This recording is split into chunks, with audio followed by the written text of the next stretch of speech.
Hey there, welcome to Mr. Cozy Bedtime True Crime Stories.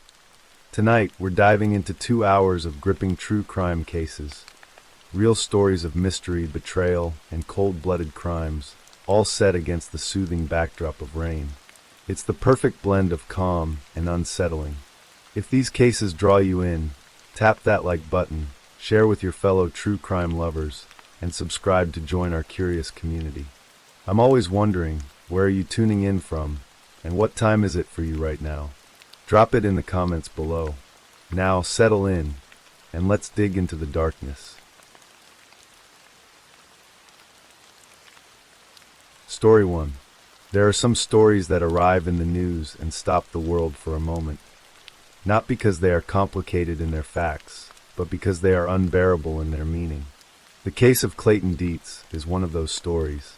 It took place in a small, quiet Pennsylvania town on a night that should have been filled with nothing more serious than birthday cake and the ordinary rituals of childhood. Instead, it ended with a 42-year-old man dead in his bed, an 11-year-old boy in handcuffs, and an entire community struggling to understand how something so unthinkable could have taken root in such an ordinary house on such an ordinary street. To understand what happened in the early morning hours of January 13th, 2026, in Duncannon, Pennsylvania, you have to understand first what Duncannon is. And then you have to sit with the fact that it matters not at all that it is quiet and small, and the kind of place where neighbors are surprised by violent things, because violent things do not ask for permission before they arrive. Duncannon is a borough in Perry County, Pennsylvania, tucked along the western bank of the Susquehanna River roughly 20 miles north of Harrisburg, the state capital. It is a town of a few thousand people, with the kind of main street that has seen better economic days, but still carries the structure of a community that knows itself. A post office, a diner, churches with well-kept lawns, neighborhoods of modest homes where people have lived for generations. On the first block of South Market Street, within this quiet geography, the Dietz family made their home. Douglas Dietz was 42 years old, a man whose life centered on family and routine. He had a wife named Jillian, and together they had adopted a boy named Clayton in 2018, when the child was still very young. Adoption is, at its foundation, an act of profound commitment, the deliberate choice to extend a family, to give a child a home, to take responsibility for a life that needs shelter and love and the particular steadiness that a stable household provides. Douglas and Jillian had made that choice. They had brought Clayton into their family when he was small, and they had raised him through the years that followed. By January 2026, Clayton was about to turn 11. He was a child in the way that all children are children, growing, difficult, capable of joy and frustration in equal measure, navigating the complicated inner world of early adolescence with the limited emotional tools that 11 years of living provides. He loved video games the way that most children his age loved video games, with an intensity that adults often struggle to remember and sometimes forget entirely how to take seriously. January 12th, 2026 was a Monday evening, unremarkable in every external way. Douglas and Jillian and Clayton were at home, moving through the ordinary rhythms of a weekday night. Sometime that evening, a conflict arose, the kind of conflict that happens in households everywhere, with a frequency so common it barely registers as an event. Clayton had been playing on his Nintendo Switch, the handheld gaming console that had become, for him, the center of a significant amount of his leisure time, and Douglas had taken it away. The reason for the confiscation was not unusual. Clayton was being told it was time for bed. Douglas took the device and told his son that the night was over. For most children on most nights, this ends in sullenness, perhaps a slammed door, perhaps a few minutes of protest before the exhaustion of the day takes over and sleep arrives. What happened instead, in the hours that followed inside that home on South Market Street, was something that no parenting manual has ever adequately prepared a family for. What is known, from the court documents and law enforcement records reviewed by multiple news outlets, is that Clayton did not simply go to sleep. At some point after being sent to bed, while the house was quiet and his parents had settled in for the night, While Jillian would later tell investigators she and Douglas had barely made it past midnight before singing their son a birthday song. Just after the clock had ticked from the 12th into the 13th, Clayton began looking for his Nintendo Switch. He did not find it in the obvious places, and so he kept searching. What Clayton found in the course of his search was not the gaming console. What he found in his father's drawer was a small key. The Dietz home contained a gun safe, a locked metal cabinet of the kind that responsible gun owners use to store firearms away from children, away from accidents, away from the casual reach of hands that should not hold weapons. Douglas kept a revolver in that safe. The key to the safe was stored in his drawer, perhaps because he felt it was secure enough there, perhaps because he had never imagined a scenario in which the child he had adopted, the boy he had raised, would be looking through his belongings at 3 a.m. Clayton, 11 years old on the first minutes of his birthday, took the key from the drawer. He went to the gun safe. He unlocked it. He removed the revolver from inside. Then he loaded it. Then he pulled back the hammer. What would happen next? Whether that absence of consideration was the honest confession of a child whose emotional regulation had simply failed in a way no one had anticipated, or whether it was something else, something shaped by the particular history of a boy who had come into this family, already carrying whatever a young life carries before it is taken in by new parents, is a question that would eventually be for courts, and perhaps for psychologists and advocates to explore. In the early morning hours of January 13th, 2026, Clayton Dietz walked into his parents' bedroom. Douglas was asleep. Clayton fired the revolver once, at point-blank range, into his father's head. Jillian Dietz woke to a sound she could not immediately identify. In the half-consciousness of middle-of-the-night confusion, the noise registered as something loud and abrupt, and then her brain began filling in the silence that followed. She said it smelled faintly like fireworks, the acrid sulfur-tinged smell of a discharge that most people only encounter in open air, on the 4th of July, when it means something celebratory and innocent. In a bedroom at 3 a.m, it meant something else entirely. She reached over and nudged Douglas. He did not stir. She nudged him again. He did not move. And then, in the terrible logic of a brain trying to reconcile what her senses were telling her with what she was willing to accept as real, she heard it, a slow, rhythmic dripping. She heard as the sound of water. She turned on the light. What she saw told her everything. Douglas Dietz, her husband of years, her son's adoptive father, the man who had taken the Nintendo Switch away from a boy who needed to go to sleep on a school night, was dead. The dripping was not water. Pennsylvania State Police were called to the home at approximately 3 a.m. Troopers arrived to find Douglas Dietz on his back on the bedroom floor, with an apparent gunshot wound to the head. The house was quiet. The revolver was accounted for.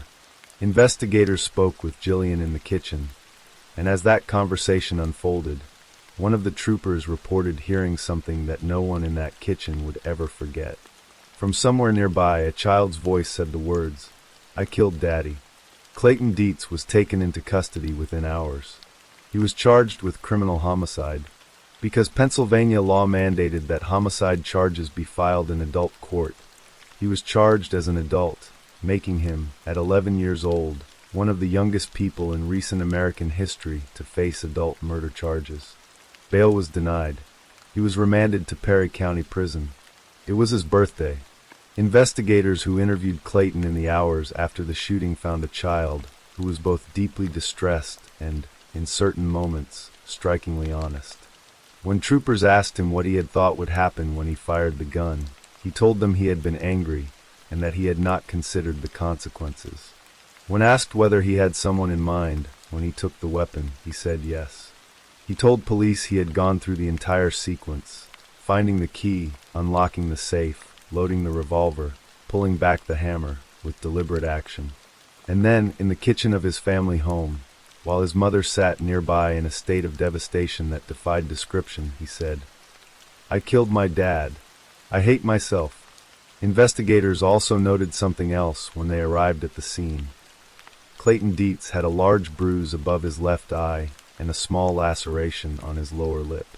The existence of these injuries, recorded in the official affidavit, opened a door of context that the documents themselves did not fully explain, and that the public record, at this stage, has not resolved.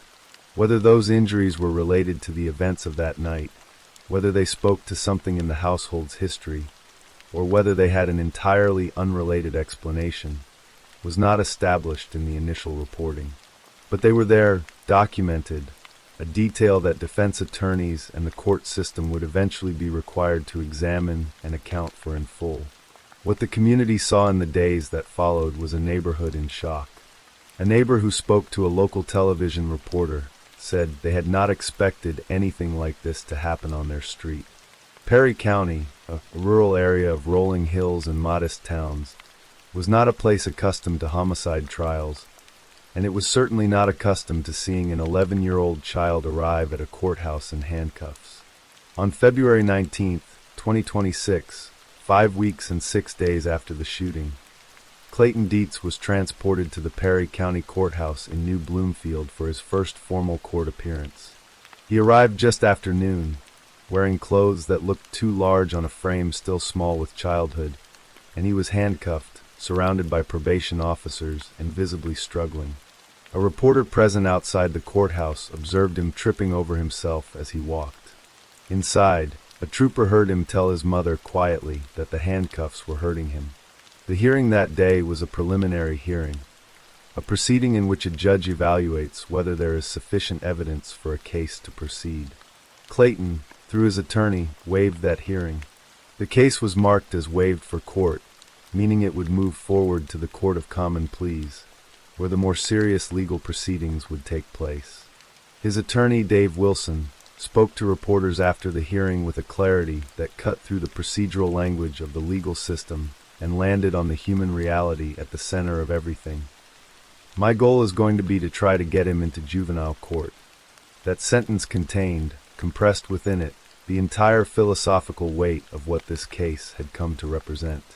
The American criminal justice system draws a line between adults and children not merely as a matter of administrative convenience, but because it recognizes that children's brains are not fully formed, that their capacity for judgment and foresight and emotional regulation is fundamentally different from that of adults, and that the purpose of the law when it deals with children should include the possibility of rehabilitation, not merely the imposition of punishment.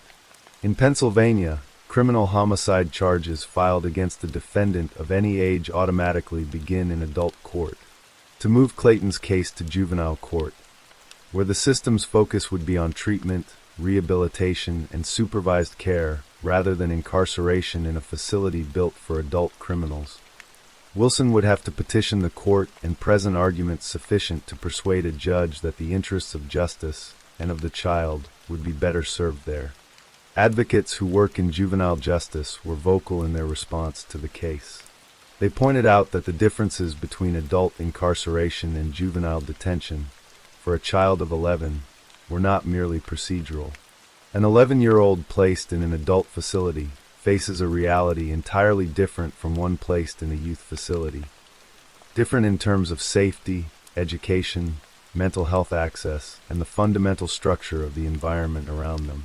The trajectory of the two paths, they argued, diverged enormously from the very first day. The Dietz family, in the weeks after the shooting, maintained a silence that was at once understandable and agonizing. Jillian Dietz had, in the space of a single night, lost her husband and watched her son taken away in handcuffs, and had found herself living in a story that no one has a language for. The grief of a wife who has lost a husband to violence is one of the most documented forms of human sorrow.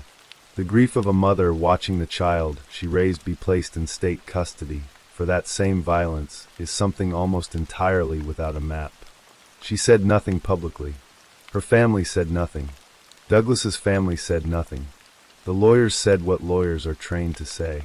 And Clayton, sitting somewhere in the Perry County prison on a cold February day, wearing handcuffs that hurt his wrists, had already said the only words that felt entirely his. "I killed my dad. I hate myself." Those words, reported in multiple court documents confirmed by investigators, echoed in the reporting of nearly every outlet that covered the case, contained a kind of devastation that legal charges and criminal proceedings are not built to hold. They are the words of a child who did something he cannot undo, who already knew in the moment after pulling the trigger that the world had changed irreversibly, who had no adult vocabulary for the rage that had led him there and no child vocabulary for the grief that followed. As of February 2026, the case of Clayton Dietz remained ongoing. He was charged as an adult with criminal homicide in the death of Douglas Dietz. His attorney was working to move the case to juvenile court. No trial date had been set. No verdict had been reached. The full context of the family's history, including the nature of Clayton's upbringing before his adoption, the circumstances of his life between 2018 and 2026, and the meaning of the bruises documented on his face the night of the shooting, was part of a legal record that had not yet been made fully public. What was public was the following: a 42-year-old man was dead. An 11-year-old boy was in prison. A mother was living in the gap between those two facts. A neighborhood was quietly trying to absorb what had happened. And a legal system was being asked to do something it has never been particularly good at: hold a child accountable for a devastating act while also holding space for the possibility that the child himself was shaped by forces larger than any single night of anger and a confiscated Nintendo Switch. That last sentence is important, and it deserves to be said carefully. Nothing in this account should be read as a dismissal of the life of Douglas Dietz, or as a minimization of what was taken from him and from everyone who loved him on the night of January 13th, 2026. He was a man who had chosen to bring a child into his family. He had raised that child for years. He was 42 years old and should have had decades more ahead of him. He deserved to grow old. That he did not, that he died in his own bed on the night of his son's birthday of a gunshot wound to the head, is a tragedy without qualification. But the case of Clayton Dietz is also the story of a child who had already been, at some point in his earliest years, a person in need of adoption, a child whose inner world in the years between then and now is largely unknown to the public, a child who is 11 years old and sitting in a prison, and who told his mother he hated himself before the morning was even fully light. That is also a tragedy without qualification. The American legal system will decide, eventually, in what forum and under what framework Clayton Dietz will be judged.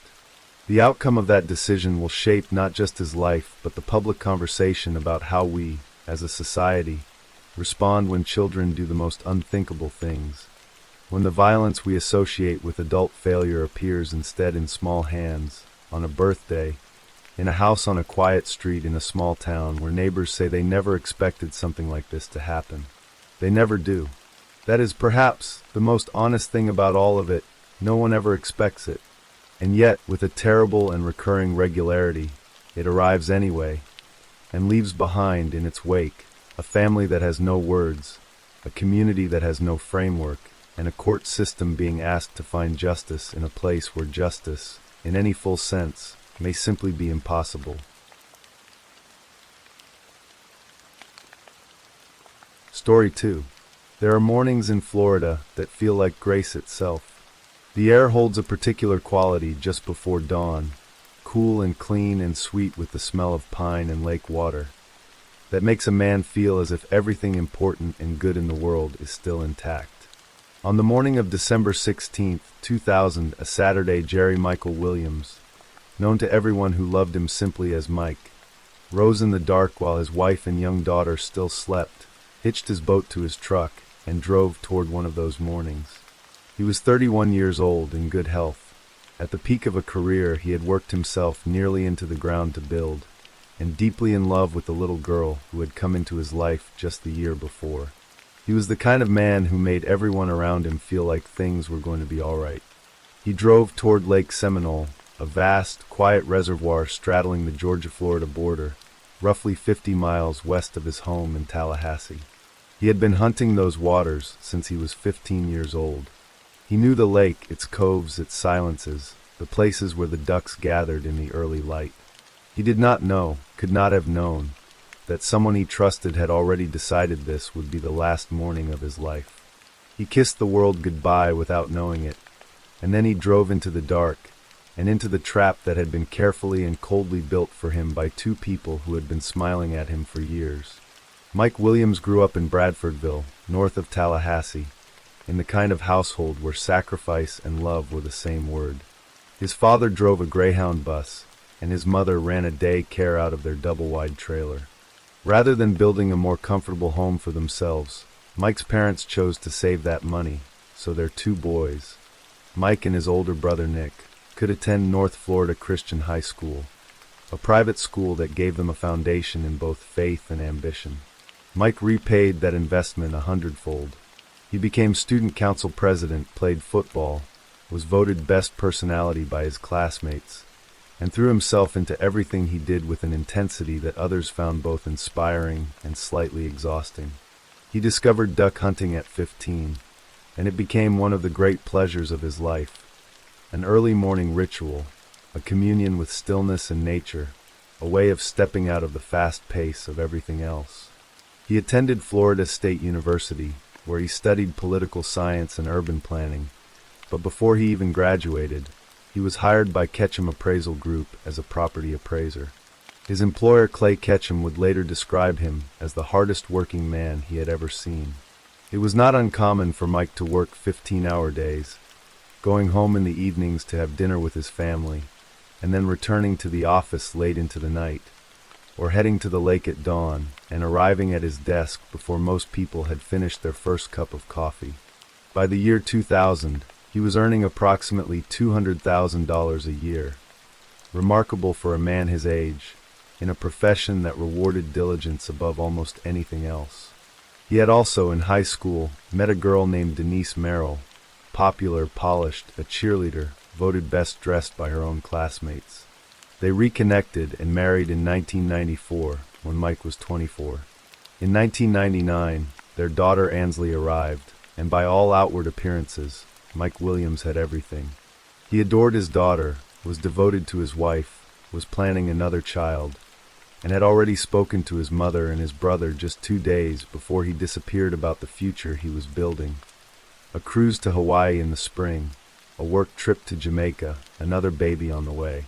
The world was opening up before him like a long, well-lit road.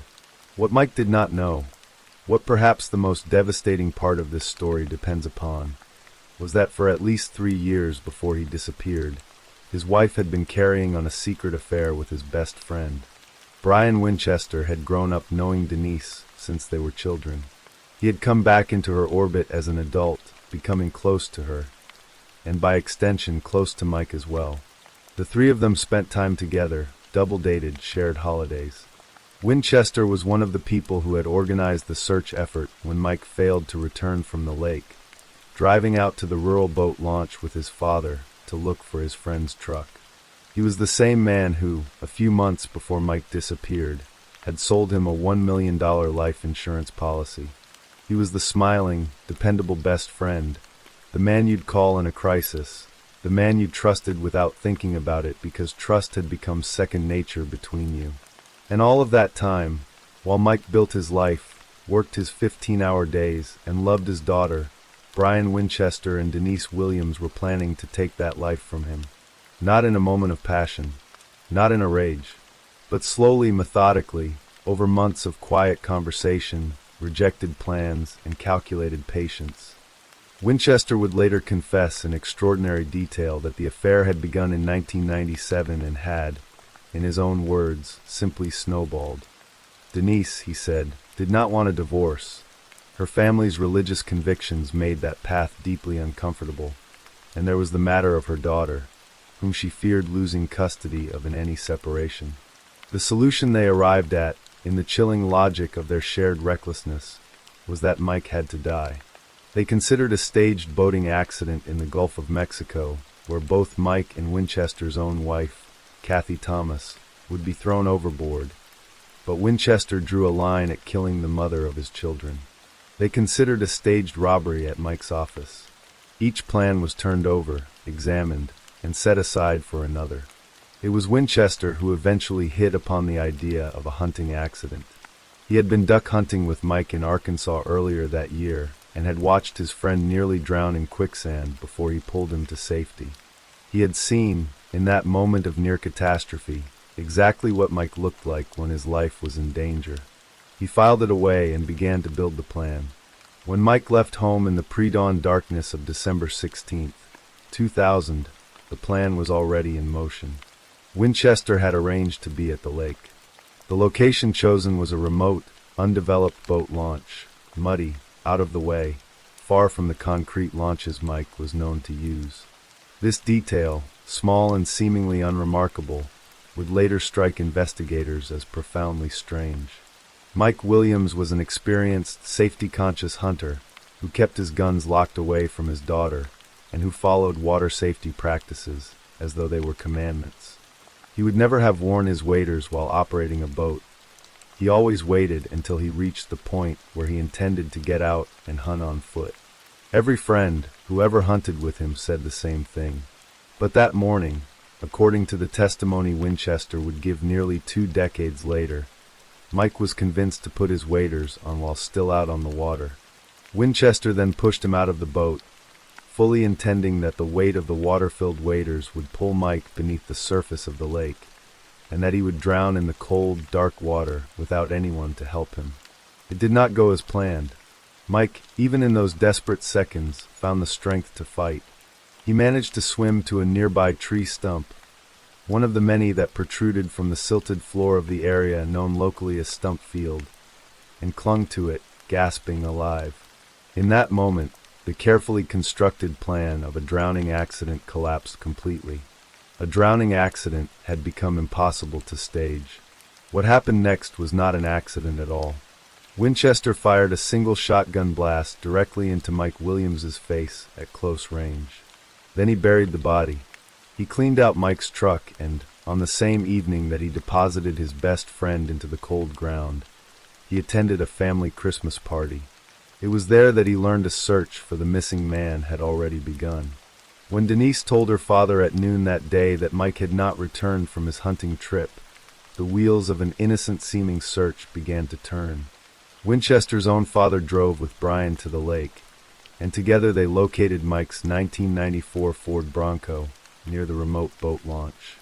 The Florida Fish and Wildlife Conservation Commission was called, and investigators arrived to find the kind of scene that reads as a straightforward tragedy. An abandoned boat drifting roughly 225 feet from the boat ramp, a shotgun still in its case sitting untouched on the deck, and no sign of the man who had brought it. No one at that early stage considered that a crime had taken place. Why would they? A man had gone duck hunting alone on a lake full of stumps and alligators, hadn't come home, and his empty boat had been found. The logic of the situation seemed to write its own explanation. Investigators theorized that Mike had hit a stump, been thrown from the boat, and drowned with his waders filling with water, pulling him under before he could free himself. It was tragic, but it was comprehensible, the kind of thing that happened to hunters who took risks. What no one could explain was the body. In a lake that had recorded nearly 80 known drowning deaths, every single victim had eventually surfaced. Investigators told the Williams family that Mike's body would float to the surface within 3 to 7 days, perhaps a little longer given the cold front that had swept in. 3 days passed. 7 days passed. 3 weeks passed. Then 4. The water temperature dropped to barely 46 degrees. Ice formed along the shoreline, reaching 20 feet out in some places. Searchers lit fires in steel drums to stay warm along the banks.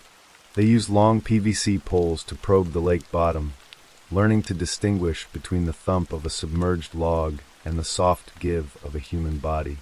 Cadaver dogs were brought in. A helicopter searched from above. Nothing. After 44 days, the search was called off. The explanation that took hold in the absence of a body was one that would shadow the investigation for years: alligators. The lake was famous for them. Early in the search, one of Mike's friends had counted 15 to 20 large alligators swimming in the immediate vicinity of the search area. Private search experts concluded that the lake's wildlife, gators, turtles, catfish, might have consumed and scattered the remains. It was a disturbing theory, but in the void of any other answer, it was accepted by many as the most probable explanation. Denise Williams held a memorial service for her husband the day after the search ended. The things that did not add up. Cheryl Williams, Mike's mother, did not believe a word of it. She was not a woman with connections in law enforcement. She ran a daycare out of her home in Bradfordville, the same community where she had raised her sons. But she had known her boy all his life, and the picture being painted, her careful, safety-conscious son wearing waders in a moving boat, alone, in a cove he would not normally have used, launching from a muddy patch of shoreline when he had always used the concrete launches nearby. None of it fit the man she had raised. She began taking notes.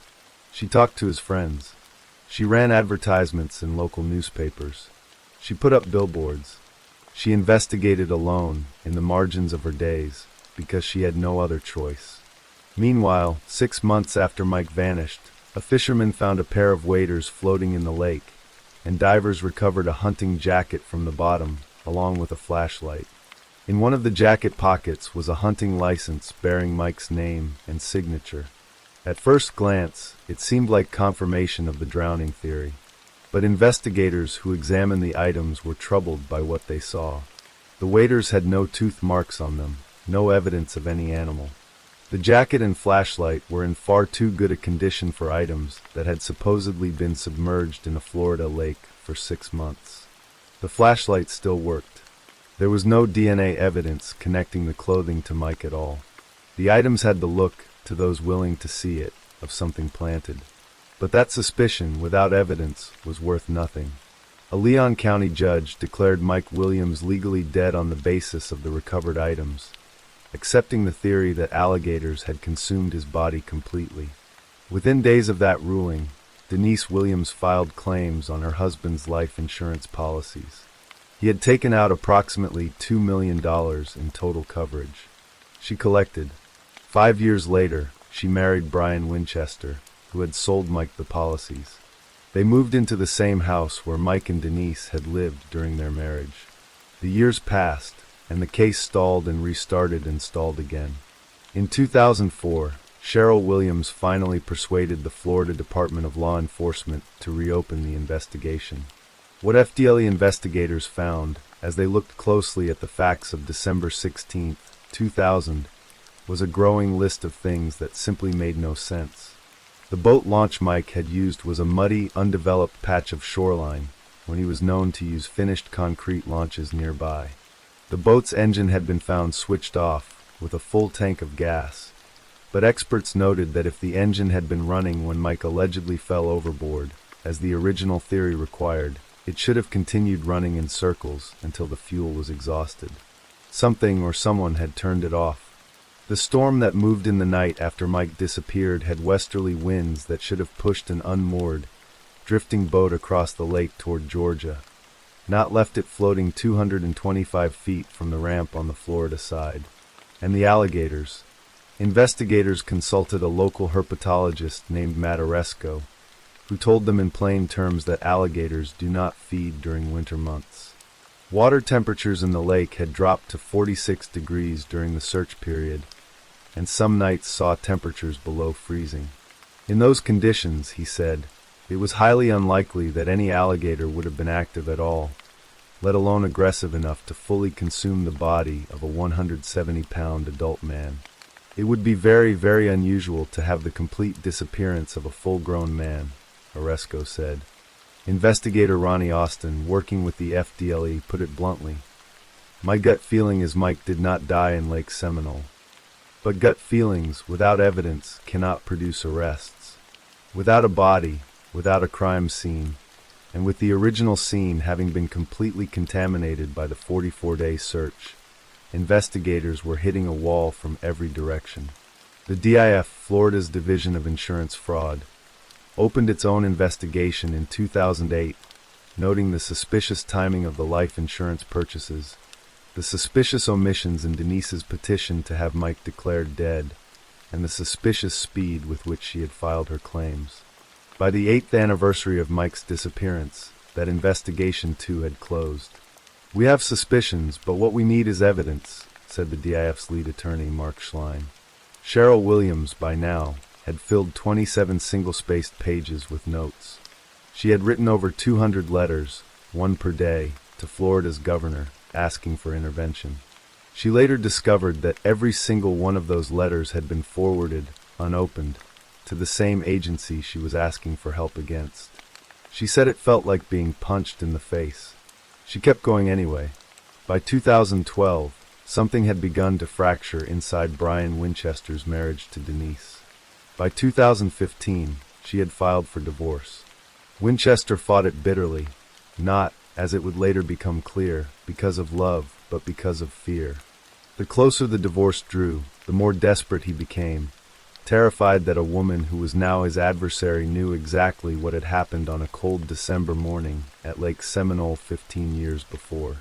On August 5, 2016, as Denise drove to her job at Florida State University, she felt movement in the back seat of her car. Someone had been hiding there.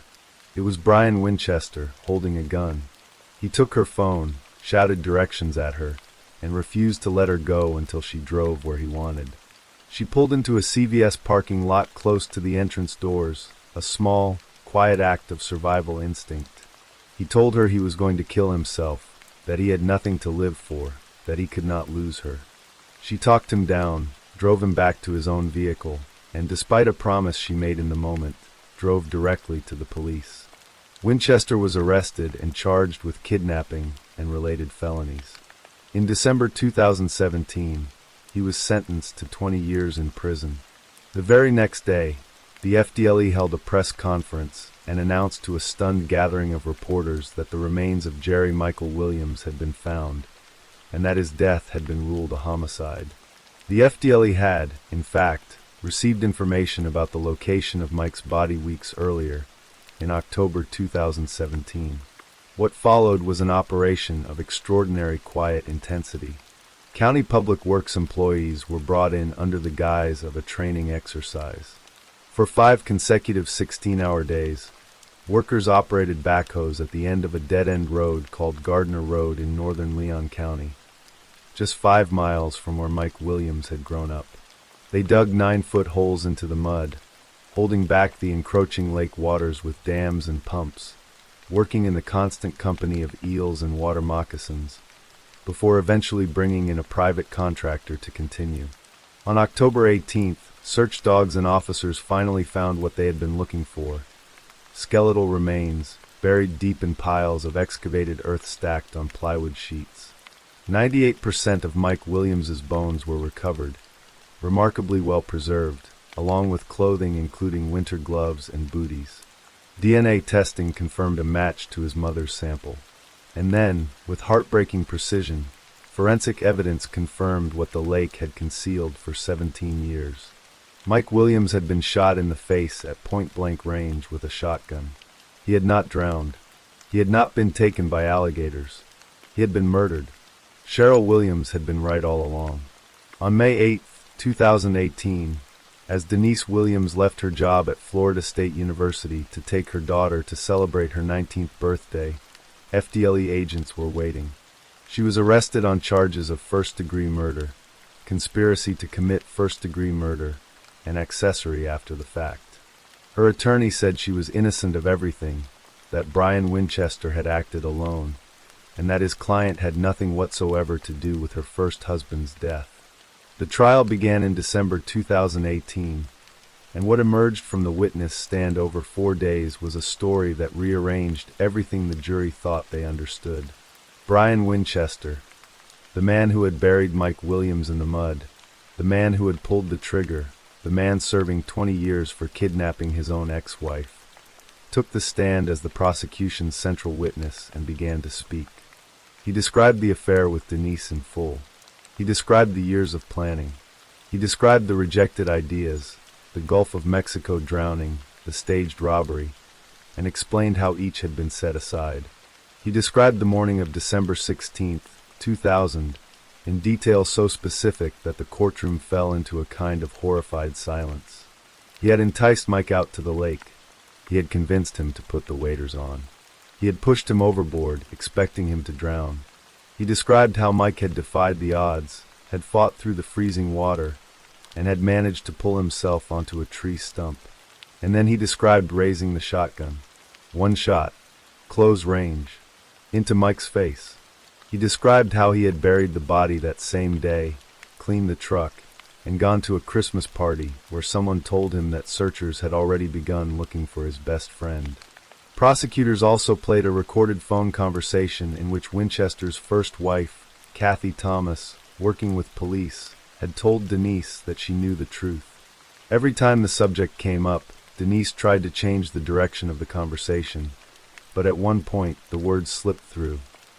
"What do you know?" the jury heard her say. The prosecution told them that Denise's calm, calculating composure when Winchester described to her how he had killed her husband showed not the shock of an innocent woman, but the coldness of someone who had already known. The defense argued that there was no physical evidence connecting Denise to the murder, and that Winchester, the man who had actually pulled the trigger, was not the one on trial. It was a powerful point, but it was not enough. After 4 days of testimony and 8 hours of deliberation, the jury convicted Denise Williams on all 3 counts. In February 2019, she was sentenced to life in prison.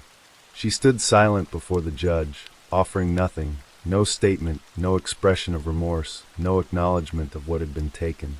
The only person who addressed the court, beyond the lawyers, was Cheryl Williams. She told the judge and the jury in the room that justice had finally been served, and that Denise had not only taken her son from her, she had taken her granddaughter, too, by weaponizing access to the child against a grieving grandmother who refused to stop asking what had really happened to her boy. The legal story did not end there.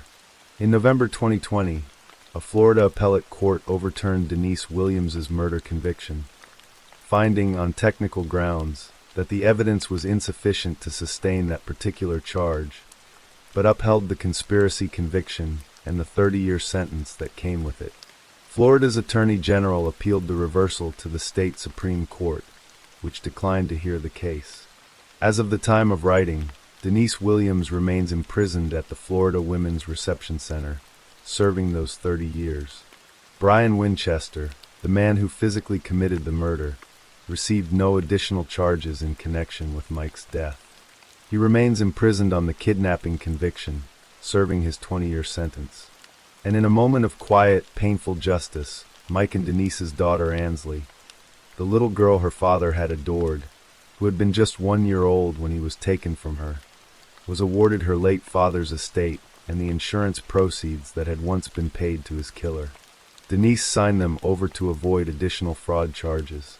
The terms of the arrangement specified that Ansley could not use a single dollar of that money to fund her mother's legal defense. Mike Williams was given a proper burial in September 2018, 18 years after the morning he drove toward the lake and never came home. His mother, Cheryl, the woman who had spent nearly 2 decades writing letters no one opened, posting billboards no one answered, and carrying the weight of a truth that no one in power seemed willing to look for, stood beside her son's grave and said what she had always believed, that he was a Christian man, that he had been in heaven all those years, that what she was burying was only his earthly remains, that it was the least she could do for her child. Mike Williams was 31 years old when he was murdered on a cold December morning by 2 people who smiled at him while they planned it. He had done nothing to deserve it, was guilty of nothing except trusting the people who were closest to him, and left behind a mother who loved him enough to spend the best years of her life making sure the world eventually knew his name. In the end, she gave him back his truth. That is a kind of devotion that outlasts everything. It outlasted the lies, the money, the silence, and the years. It outlasted the lake itself. Story 3. In the heart of Singapore's Orchard Road, where neon lights and bustling crowds painted a picture of modern prosperity, a small house behind the Presbyterian church stood as a quiet counterpoint. It was here, in 1984, that Ayakano Maramuthu, a 34-year-old caretaker, lived with his wife, Nagaratha Valley Ramia, and their 3 young children. The house, modest and tucked away, was a world apart from the city's glamour, its walls holding the secrets of a family unraveling under the weight of violence and desperation. On December 12, 1984, Ayacano vanished, leaving behind a mystery that would grip Singapore with horror and disbelief. A case that would come to be known as the Curry Murder, a tale so gruesome it seemed torn from the pages of a macabre novel. Ayacano Maramuthu was a man of contradictions.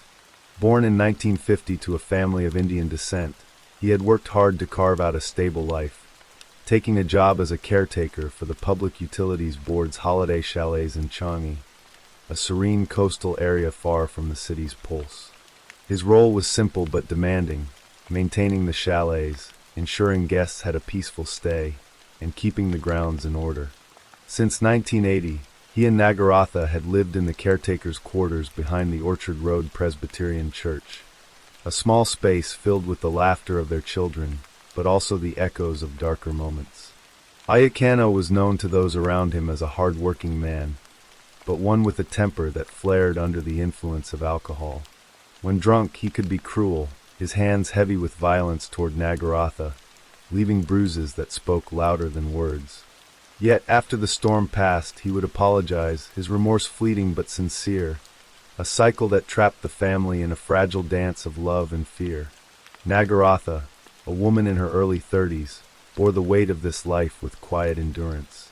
She was a devoted mother, her days spent tending to her children and the small home they shared.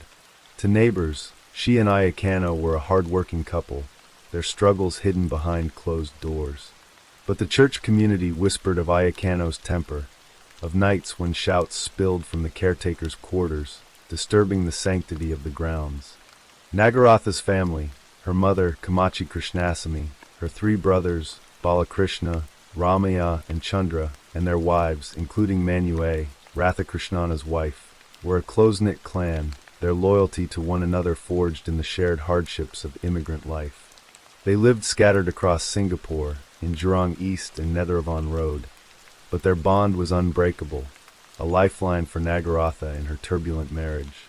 On the morning of December 12, 1984, the air was thick with the promise of rain, the sky over Orchard Road heavy with clouds. Ayacano had been restless, his mood sour after a night of drinking. Nagaratha, weary from another argument, went about her chores, her children playing nearby. According to her later account, Ayacano announced he was heading to Hentang Highlands, a popular gambling destination in Malaysia, to try his luck at the casinos. It was not unusual for him to disappear for a few days, seeking escape in the thrill of cards or dice. He left without fanfare, his absence barely noted by the neighbors. But when days turned into a week with no word, Nagaratha's unease grew. On December 18th, she walked into the Joo Chiat police station, her face etched with worry, and filed a missing persons report. She told the officer her husband had not returned from his trip, her voice steady but her eyes betraying a flicker of something deeper. Fear, perhaps, or something more inscrutable. For 2 years, the case lay dormant, a forgotten file in the police station's records. Singapore, a city priding itself on safety and order, moved on, its streets alive with the rhythm of progress. But beneath the surface, whispers began to circulate, rumors too horrific to believe. It was not until January 9, 1987, that the truth began to claw its way into the light. Detective G. Alagamalai, a seasoned officer with the Criminal Investigation Department, CID, received a tip that would change everything. An informant, whose identity would remain shrouded, approached him with a story so grotesque it seemed impossible. Ayacano Maramuthu had not vanished in Malaysia. He had been murdered, his body dismembered, cooked into a curry with chili powder, spices, and rice, and disposed of in roadside bins across Singapore. Alagamalai, a man hardened by years of investigating crime, felt a chill run through him. The details were too vivid, too specific to dismiss. He took the tip to his superiors, and the CID's Special Investigation Section sprang into action. The investigation was a labyrinth of dead ends and shadows. Alagamalai and his team interviewed over 30 people, piecing together fragments of Ayacano's life. They learned of his volatile nature, his drinking, and the strain it placed on his marriage. They spoke to neighbors at the Presbyterian church, who recalled hearing arguments but nothing to suggest murder. The missing persons report filed by Nagaratha was scrutinized, her story of the Hentang Highlands trip raising questions. Why had she waited 6 days to report him missing? And why, in a city as small as Singapore, had no one seen or heard from Ayakano since that December night? The informant's tale, though shocking, lacked corroboration: no body, no murder weapon, no witnesses. Yet, Alagamali's instincts told him there was truth buried in the horror. On March 23, 1987, the CID launched a pre-dawn operation, a coordinated strike across Singapore. At 2 a.m., 5 police teams fanned out, raiding a flat in Jurong East, a caretaker's quarters on Netheravon Road, and the small house behind the Orchard Road Presbyterian Church. By 9 a.m., 8 suspects were in custody: Nagaratha Valley Ramia, her mother Kamachi Krishnasamy, her brothers Balakrishna, Ramaya, and Chandra, their wives, including Manue, and 2 others whose roles remained unclear. The suspects were a family united by blood and secrets, their faces stoic as they were led away. At first, they denied everything, insisting Ayakano had gone to Hentang Highlands and never returned. But under the pressure of days-long interrogations, cracks appeared. On March 25th, one suspect, whose identity was never publicly revealed, broke, confessing details that would sear the case into Singapore's collective memory. According to the confession, the murder unfolded on the night of December 12, 1984, in the kitchen of the caretaker's quarters. Ayakano, drunk and belligerent, had been lured there by Nagaratha's brothers. What began as a confrontation spiraled into violence. An iron rod, heavy and cold, was raised and brought down with force, bludgeoning Ayakano until he lay still, his life extinguished in a pool of blood. But the horror did not end there. To cover their tracks, the family made a chilling decision. They dismembered Ayakano's body, their blades methodical in the dim light of the kitchen.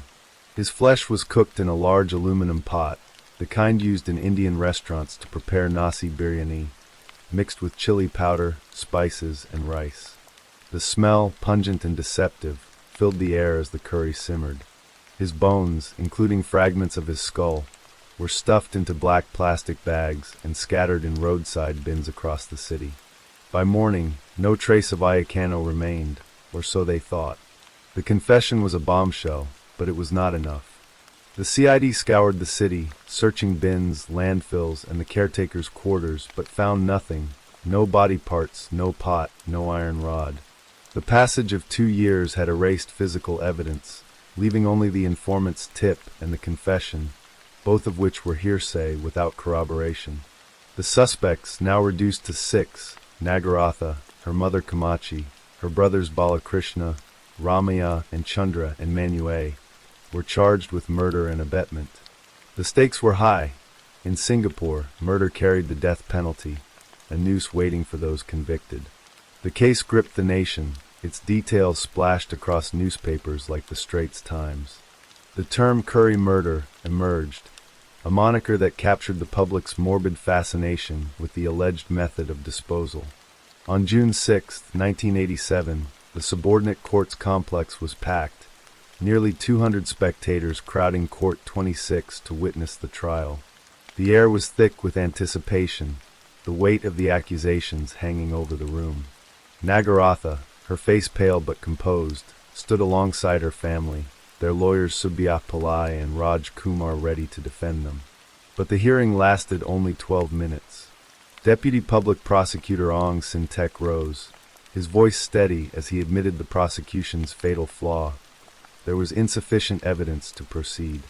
Without a body, a murder weapon, or a single eyewitness, the case rested on a confession that could not be substantiated. District Judge Zainal Abidin had no choice. He granted the 6 suspects a discharge not amounting to an acquittal, meaning they could be recharged if new evidence surfaced. The courtroom buzzed with disbelief as the suspects were led away, their freedom bittersweet. For Nagaratha, Kamachi, and Manue, the ordeal seemed over.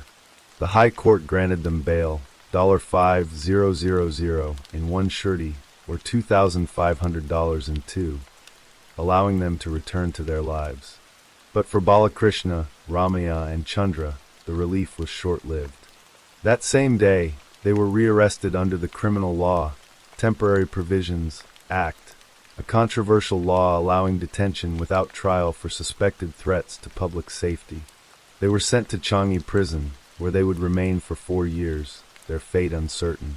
The CID, led by Assistant Commissioner Jagjit Singh, vowed to continue the investigation, calling the case one of the most unusual and bizarre in Singapore's history. Singh, a veteran officer, was haunted by the lack of closure. The absence of Ayakanos remains a constant reminder of the crime's audacity. The years that followed were marked by silence and speculation. The three brothers, detained without charge, fought for their freedom through legal challenges. In March 1991, their persistence paid off. A habeas corpus application succeeded, and on June 21, 1991, Balakrishna, Ramaya, and Chandra walked out of Changi prison, unconditionally released. The victory was hollow, their names forever linked to a crime that could neither be proven nor fully disproven. Nagaratha and her family retreated from the public eye, their lives shadowed by suspicion. The Presbyterian Church, once a place of worship, became synonymous with the Curry Murder Church, a grim landmark in Singapore's history. In 1995, the case resurfaced in an unexpected way. The Television Corporation of Singapore aired Dr. Justice, a Mandarin drama serial featuring 5 true crime stories, including the Curry murder. The episode dramatized the events, casting the suspects as villains in a tale of betrayal and brutality. The 6 former suspects, outraged, sued the Straits Times and the Television Corporation for defamation, arguing that the coverage implied their guilt. The court, however, ruled in favor of the defendants, finding that the reporting dealt only with facts and did not overstep into libel. The lawsuit's failure was another blow to the family, their attempt to clear their names thwarted by the case's enduring notoriety. For the children of Ayakano and Nagaratha, now growing up in a world that whispered their father's name, the mystery was a heavy burden. They were too young to remember him clearly, their memories fragmented by time and trauma. Nagaratha, protective and resolute, shielded them from the public's gaze, raising them in the quiet corners of Singapore. She never spoke publicly of the case, her silence a fortress against the past. Kamachi, the matriarch, grew frail, her role in the alleged crime, if any, buried in the family's collective secrecy. The brothers, hardened by their years in detention, rebuilt their lives, but the stigma clung to them like a shadow. Detective Alagamalai, now older and nearing retirement, never forgot the case. It was a specter that haunted his career, a puzzle unsolved despite his best efforts. He had interviewed countless suspects, chased leads across the city, and stood in the kitchen where Ayakano's life was said to have ended. The absence of evidence gnawed at him, the informant's story both a clue and a curse. Jagjit Singh, too, carried the weight of the case, his words to the press in 1987 echoing through the years. The remains of the body have never been found, and the deceased had not even been reported to have been murdered. The Curry murder was a wound in Singapore's psyche, a reminder that even in a city of order, darkness could thrive. The case remains unsolved, its questions unanswered. Did Nagaratha and her family orchestrate a perfect crime, their act of violence concealed by a pot of curry and a city's refuse? Or was the informant's story a fabrication, a cruel rumor that destroyed a family's reputation?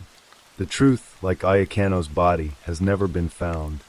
In the quiet of Orchard Road, where the Presbyterian Church still stands, the echoes of that December night linger, a ghost story whispered in the shadows of a city that never forgets. Story 4. The Bayou country of Louisiana has a way of holding its secrets. Thick with Spanish moss and slow-moving water, the small communities that dot the marshlands between Homa and the Gulf of Mexico are tight-knit places where neighbors know each other's names, where children ride bikes on quiet streets, and where the rhythm of life moves like the sluggish current of the nearby bayou, unhurried and steady. Bourg, Louisiana is one such town, a place just 15 minutes from Homa, cradled in Terrebonne Parish. It is the kind of town where a woman like Pamela Miles Johnson could feel safe. And for 56 years she did. Pamela was, by every account of those who loved her, a woman built from something rare. She had grown up full of energy and warmth, the kind of girl who could fill a room without saying a single word, simply because her presence carried joy in it. She had been a cheerleader during her junior high and high school years, and even then, friends recalled, she was not only performing for the crowd, but genuinely lifting the spirits of everyone around her. After graduating high school, Pamela married a man named Charles Johnson, and the two of them built a life together that, in its early years at least, seemed like everything a young couple could ask for. They traveled the country, moving through cities and small towns, with Pamela treating every new face as a potential friend. Those who knew her best said she never met a stranger. Wherever she went, she left behind the impression of someone who cared, genuinely and deeply, about the people she encountered. Eventually, she and Charles settled in Bourg, Louisiana, putting down roots in a quiet house on Country Drive, in a community that would come to know Pamela as one of its most beloved residents. The Johnson family grew over the years. Pamela and Charles adopted a daughter named Christina, who would later remember her mother as a fierce protector, a woman who stood in front of the people she loved and refused to let the world hurt them. "Everyone knew Mom," Christina would later say. "She chaperoned every trip, and it was always me and her." That image, a mother walking alongside her child, the quiet, steady anchor of the family, is the image that stays with those who loved Pamela. But it was not just Christina who depended on Pamela's steadfast love. She had taken in two young nieces as well, giving them a home, a routine, and the kind of nurturing presence that children who have been through difficulty desperately need. She treated these girls as her own, making sure they were fed, clothed, taken to school, and loved without condition. Her sister, Lisa Miles, helped watch the girls when they needed to be at different places at the same time, and the two sisters formed a partnership held together by shared devotion to the children. Lisa would later recall with a smile how Pamela refused to accept help without trying to compensate for it. Even after Lisa told her repeatedly that she did not need to be paid for watching the nieces, Pamela would quietly slip money into her sister's purse. When Lisa started leaving her purse in the car to avoid this, Pamela simply smiled. "She always put others first," Lisa said. At work, Pamela carried the same spirit. She worked at a Social Security Administration office, a job that brought her into contact with people at some of the most vulnerable moments of their lives. People who were sick, aging, financially struggling, or navigating complex systems they did not fully understand. Pamela was not the kind of employee who processed claims and moved on. She was the one who sat with clients, who learned the details of their cases, who went above and beyond the requirements of her role, because she understood that the person sitting across from her was not just a file number. They were a human being who needed help. She loved to shop at stores like Ross and Marshall's, searching the racks with patience and an eye for a good deal. She loved to throw parties, and her sister Lisa said she could plan a celebration in 2 weeks and fill the house to overflowing. She was, in every sense of the phrase, the life of the party, not because she sought the spotlight, but because her laughter and energy were magnetic. And yet, for all her outward warmth, Pamela kept her private life private. She was generous with her time and her heart, but not with the difficulties she carried inside. She was the kind of person who helped others through their storms while quietly weathering her own. As the years passed, Pamela's marriage to Charles began to unravel. Beneath the surface of the quiet house on Country Drive, something had gone deeply, irreparably wrong between husband and wife. The couple had accumulated property and assets together, a life built over decades, and as the possibility of divorce became a reality, the question of how to divide what they had built together became, for Charles, a source of consuming anxiety. Louisiana follows community property law, which means that assets acquired during a marriage are generally split equally between spouses upon divorce. For a man who had watched those assets accumulate and come to see them as his own, the prospect of giving up half felt intolerable. It was in this crucible of resentment and financial fear that Charles Johnson allegedly made the darkest decision of his life, that he did not want to lose his homes, his retirement savings, his share of the life they had built. Then Charles Johnson allegedly reached out to a man named Shannon Robinson, a 43-year-old from Houma, and arranged for him to murder Pamela. The details of how this arrangement came to be, how much money changed hands, and what promises were made remain, in part of an active prosecution. But the outline is chilling in its simplicity. A man allegedly placed a price on his wife's life so that he would not have to share what they had built together. The night of Monday, November 30th, 2015, settled overboard with no particular drama. The bayou night was quiet. The streets of Country Drive were still. Inside the house at 4024 Country Drive, the two young nieces who lived with Pamela were in their home. Whatever happened in those final hours, whatever terror descended on that quiet house, the details that survived in the record are few but devastating. Sometime that night, a man arrived at the home. He was described as a tall, thin black man between the ages of 25 and 35. He entered the home, and according to the charge of aggravated kidnapping later filed against Shannon Robinson, he took the two young girls from their residence. And before he left, he shot Pamela Miles Johnson once in the head. The next morning, December 1st, 2015, began with the sound of two frightened children. At around 8:30 in the morning, the two young nieces appeared on Wade Street in Houma, about 15 minutes from their home in Bourg, and approached a woman on the street. They were alone, scared, and trying to make sense of what they had experienced. They told her that their aunt had been shot. Near where the girls were found sat a gray Buick Enclave, a vehicle registered to Pamela Johnson, abandoned on the street like a discarded piece of evidence. The Houma Police Department contacted the Terrebonne Parish Sheriff's Office. Deputies drove to 4024 Country Drive. They knocked, perhaps they simply walked in. The details of that moment are not recorded in what became public. But what they found inside that house on Country Drive changed the case from a missing persons inquiry to a homicide.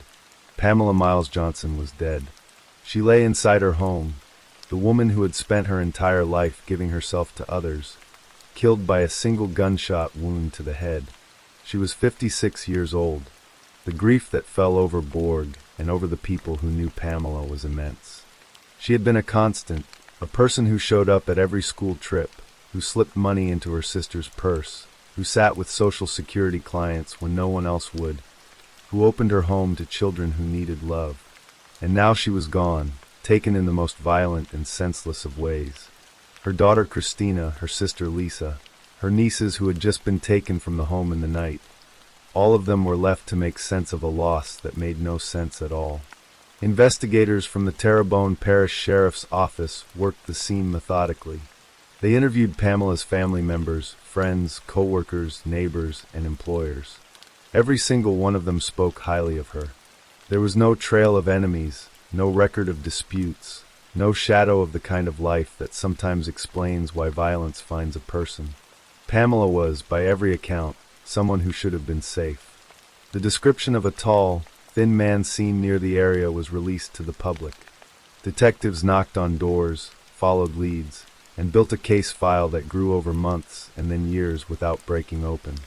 The case went cold, not for lack of effort, but for lack of the final, crucial pieces of evidence needed to take a case to a jury. For 6 years, the case sat in that painful, suspended state that cold cases occupy. Known to those who had loved Pamela, felt in the emptiness she left behind, but without resolution. Christina still thought about her mother.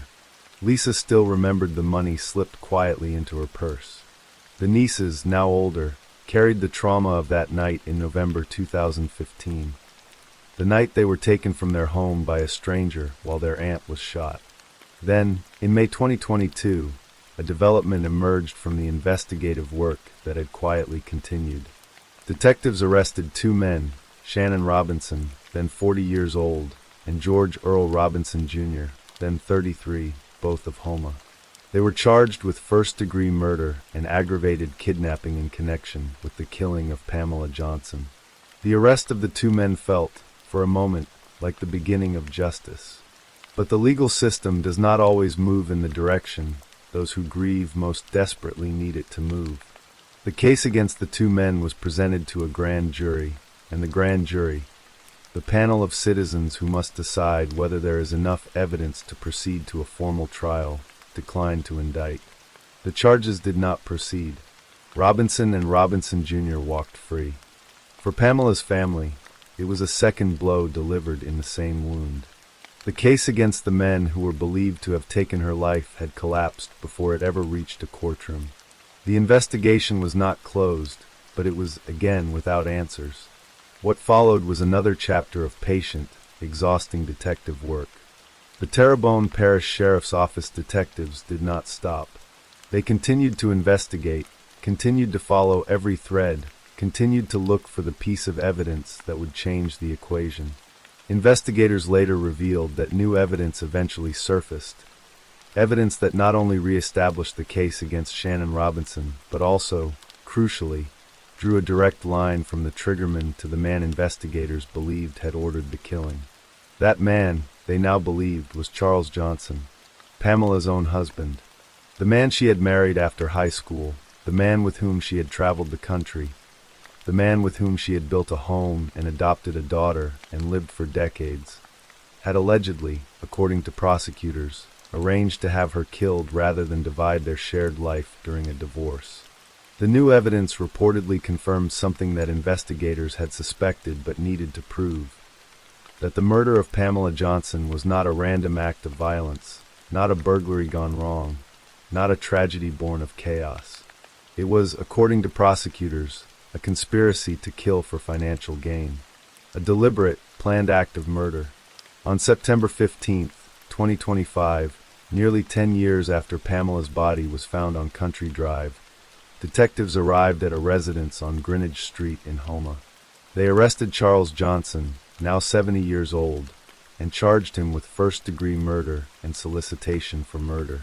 Within hours, they had located Shannon Robinson, now 43, and arrested him as well, charging him with first-degree murder, solicitation for murder, and aggravated kidnapping. Both men were booked into the Terrebonne Parish Criminal Justice Complex and held without bond. Sheriff Tim Soynett stood before reporters and spoke with the quiet satisfaction of a man who had waited a long time to say what he was about to say. "This arrest has been 10 years in the making," he said, "and we are extremely confident that the people responsible are finally in custody. Sometimes cases such as these take longer to solve than we would like, but I am proud of the dedication of our investigators to bring justice to the victims and families in our community." District Attorney Joseph Waits stood alongside the sheriff and addressed the question that had haunted the case from the beginning. Why? Why would a man arrange the murder of the woman he had once promised to love? The answer, Waits said, was both simple and devastating. To kill someone over this is very sad, very tragic. It was, in the end, about houses and retirement accounts, about the fear of losing half of what Charles Johnson had come to believe was entirely his. Soynett added that it was likely the fear of losing his homes, his retirement, everything he had accumulated, that had led Charles Johnson to allegedly hire Shannon Robinson to end his wife's life. The case remained active as of the arrests, with investigators leaving open the possibility that additional charges or arrests could follow. George Earl Robinson Jr., who had been arrested in 2022 but not recharged, remained under scrutiny. "We're still investigating," Soynett said. "We're going to look at everything." For the family of Pamela Miles Johnson, the arrests brought something complicated. Not the clean resolution of a solved crime, but the beginning of a legal reckoning that they had waited a decade to see. The question of whether a jury will ultimately confirm what prosecutors allege remains, as of this writing, unanswered. The trial is yet to come. But what is not in question, what no courtroom verdict can change or diminish, is who Pamela Miles Johnson was. She was the woman who slipped money into her sister's purse and smiled when she got caught. She was the mother who chaperoned every school trip. She was the employee who sat with struggling clients long after her shift had technically ended. She was the aunt who took in two young girls and made a home for them, who protected them the way she protected everyone she loved. The night of November 30th, 2015, the bayou darkness of Borg swallowed the story of what happened on Country Drive. For nearly a decade, that darkness held. But the Terrebonne Parish detectives, the investigators who had carried the case file through years of silence and dead ends, and a grand jury that said no, refused to let it stay buried. She showed me how to help others without getting anything in return.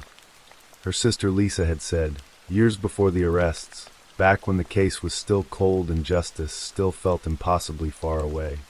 She showed me the meaning of being a blessing to others. In the end, a blessing to others was exactly what Pamela Miles Johnson was. And in the end, after 10 long years, the machinery of justice finally turned in her direction. Slow, imperfect, and long overdue, but turning nonetheless. Story 5. The Rocky Mountains cast long shadows over Woodland Park, Colorado, a quiet, tucked-away town nestled at roughly 8,500 feet above sea level, where the air is thin and crisp, and neighbors still nod to each other on the sidewalk. It was the kind of place where people moved to build something simple and honest, away from the noise of the cities below. Kelsey Barrett had chosen this place deliberately.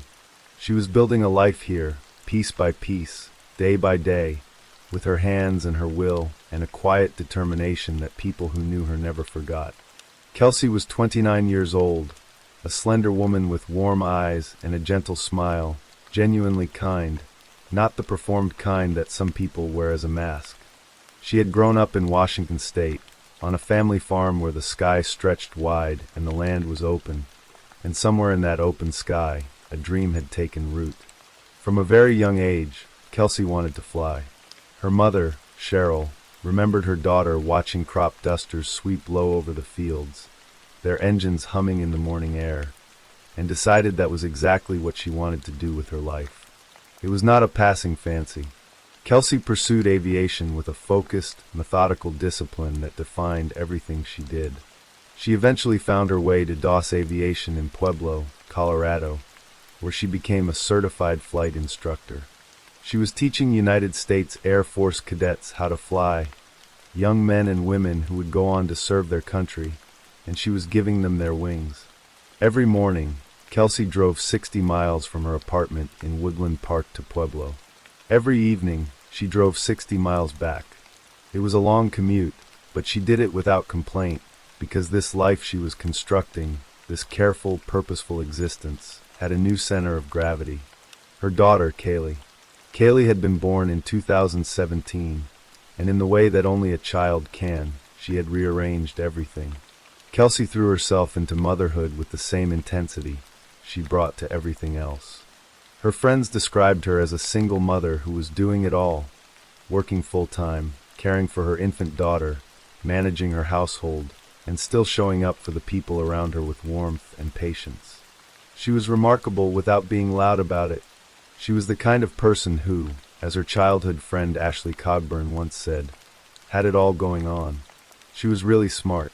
She was on top of her game in life. But behind the composed exterior, there were cracks forming. Cracks that few people were allowed to see.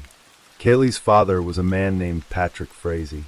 Patrick Frazee was 33 years old, a Colorado native who had grown up in the rugged, rural community of Florissant, a place even smaller and more remote than Woodland Park, the kind of place where a man could live his whole life and never quite be known by anyone outside his small circle. Frazee was a rancher. He lived on a 35-acre property, a working homestead where he trained cattle dogs, shod horses, and tended to his animals with the rough, competent hands of someone raised doing physical labor. To the people around him, he was charming and capable, a country boy, steady and dependable, the type of man who would fix your fence without being asked.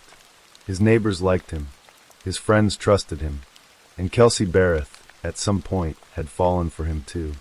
Their relationship had begun as a long-distance romance, the two connected by their shared love of the rural Colorado life and eventually by the child they brought into the world. But the relationship had become something shadowed and difficult. Kelsey believed Frazee had been borderline emotionally abusive, that there was a controlling energy beneath the surface of the relationship that Kelsey had endured quietly, as people often do when they are tangled in something complicated and painful. They were engaged but did not live together. They shared a daughter, but not a household. Their life together existed in a kind of unresolved tension, and by the autumn of 2018, Kelsey and Patrick were in the painful process of separating. What Kelsey did not know, what she could not have known, was that Patrick Frazee had already been planning something unthinkable for months. There was another woman. Her name was Crystal Jean Lee Kenny. She was 32 years old, a nurse and a passionate horsewoman who had grown up in southern Idaho, in a world of open plains and rodeo culture. In 2008, she had been crowned Queen of the Magic Valley Rodeo, a title that spoke to her deep roots in that community. She was a woman of the land, someone who understood horses in wide open spaces, and in Patrick Frazee, she had found what she thought was a kindred spirit. They had been in a romantic relationship together, secret, hidden, conducted in the shadows of Frazee's life in Colorado while Kelsey raised their daughter just 20 miles away. Crystal was not a monster. She was, as this story will show, a woman who found herself drawn step by terrifying step into something she could neither fully control nor escape. According to Crystal's own account, which she would later deliver in painstaking, tearful detail to investigators and ultimately to a courtroom full of strangers, Patrick Frazee had come to her not once, not twice, but 3 separate times with an extraordinary request. He wanted her to kill Kelsey Barrett. The first plan was simple and cold. Frazee allegedly suggested that Crystal obtain a caramel macchiato from Starbucks, poison it, and deliver it to Kelsey. He knew Kelsey's routines, her preferences, the small details of her daily life that made such a scheme horrifyingly possible. The second plan involved physical violence. The third, yet another variation of the same dark intention. Each time, Crystal Lee refused. She could not do it. Whether from conscience or fear, or some deeply buried sense of right and wrong, she turned him down every time. She did not, however, report what he had asked her to do. She stayed silent, and in that silence, she became entwined in a conspiracy that would consume both of their lives. Thanksgiving Day arrived on November 22nd, 2018. It was a Thursday, the kind of clear, cold autumn day that Colorado does so beautifully. Brilliant blue sky, air sharp with the first real bite of winter. Kelsey Barrett got her little daughter Kaylee dressed that morning, bundled her up against the chill, and drove to the local Safeway supermarket in Woodland Park. The surveillance camera above the store entrance captured them both, Kelsey pushing a cart, Kaylee riding alongside her. A young mother doing the ordinary, beautiful work of caring for her child on a holiday morning. It is the last recorded image of Kelsey Barrett alive. At some point that afternoon, a person matching Patrick Frazee's description was captured by a neighbor's surveillance camera entering the front door of Kelsey's apartment. Investigators would later determine that this was the moment the unimaginable happened. According to the account Frazee himself later gave and the evidence gathered at the scene, he allegedly blindfolded Kelsey, telling her to smell a scented candle, and then attacked her with a baseball bat, beating her to death in her own home. Kelsey had reportedly begged him to stop. He did not stop. The apartment fell silent. In the hours after the killing, Frazee allegedly called Crystal Lee Kenny in Idaho and told her that she had a mess to clean up. It was a chilling phrase, stripped of any emotion, the language of someone who had already made the transition from human being to something colder. He moved Kelsey's body to a location he called Nash Ranch, wrapped in a black tote. Then he drove away, taking Kelsey's cell phone with him. 2 days later, on November 24th, Crystal Lee Kenny made the drive from Idaho to Woodland Park, a journey of over 800 miles, and entered Kelsey's apartment. What she found there, she would later describe in terms that made even hardened investigators pause. She scrubbed the apartment with bleach and chemical cleaning agents. She worked methodically, removing every visible trace of what had happened. But in a moment that prosecutors later called a small, desperate act of conscience, Crystal deliberately left traces of blood in 2 places. near the fireplace and on a baby gate, hoping, she said, that investigators would someday find them. She later told agents, "I was hoping investigators would find it." It was a quiet act of rebellion against what she had become part of, a tiny breadcrumb dropped in a forest of deception. After she finished cleaning, she and Frazee retrieved Kelsey's body from Nash Ranch. They drove it back to Frazee's property in Florissant. There, in the cold dark of the Colorado night, they placed the black tote, with Kelsey's remains inside, along with the baseball bat and other evidence, into a 100-gallon trough. They doused it all with motor oil and 5 gallons of gasoline, added wood to feed the fire, and burned everything. Crystal Lee would later testify that at some point during the burning, after the tote had melted away, she believed she may have seen what remained of a human body in the fire. The image never left her, but they did not burn Kelsey's cell phone. This was a mistake, and ultimately, it was the thread that began to unravel everything. In the days after Thanksgiving, life in Woodland Park continued as though nothing had happened. Patrick Frazee told people he and Kelsey had been talking by phone, texting about their breakup, carrying on the kind of quiet, painful communication that separated couples do. Cell phone records seemed to confirm this. Messages were being sent from Kelsey's number to Frazee and to her employer, suggesting she was alive and mobile. But Crystal Lee Kenny was sending those messages. She had Kelsey's phone. Following Frazee's instructions, she drove the phone back toward Idaho, sending texts along the way to create the impression that Kelsey was traveling, that she had, perhaps, simply chosen to disappear. For 10 days, Kelsey Barrett's silence was explained away. But her mother, Cheryl, knew her daughter. She knew that Kelsey did not simply vanish without a word, without a call, without a sign. A mother's instinct is not easily dismissed. On December 2nd, Cheryl reported her daughter missing to authorities. Investigators began the grim and careful work of reconstructing the last days of Kelsey Barrett's life. They spoke to Patrick Frazee, who presented himself as a concerned fiancé, explaining that he had last seen Kelsey when she dropped Kaylee off with him on Thanksgiving afternoon, and that the two of them had continued to communicate afterward. It was a plausible story, delivered by a man who appeared calm. But investigators are trained to look beneath the surface of calm. The first break came through the cell phone. Investigators traced Kelsey's phone, the device allegedly still transmitting and sending messages, to a location near Gooding, Idaho, more than 800 miles northwest of Woodland Park. This was puzzling. Why would Kelsey drive to Idaho without telling anyone? Why was she not returning calls from her mother? And then came something more concrete. When investigators gained access to Kelsey's apartment, they found blood. Not much, but enough. It was smeared near the fireplace and on a baby gate. The apartment smelled faintly of cleaning chemicals. Something had happened here, and someone had tried very hard to make it look like nothing had. Law enforcement agencies widened their net. The FBI joined the investigation and tracked down Crystal Lee Kenny, eventually locating her at a rodeo in Las Vegas. Kenny initially denied everything. She lied to agents, held the story together with whatever she had left, and then, faced with the weight of the evidence beginning to pile against her, she got a lawyer. And on December 20th, 2018, Crystal Lee Kenny made the decision that would define the rest of this story. She started talking. For 4.5 hours, Crystal Lee sat with investigators and did not stop. She told them everything.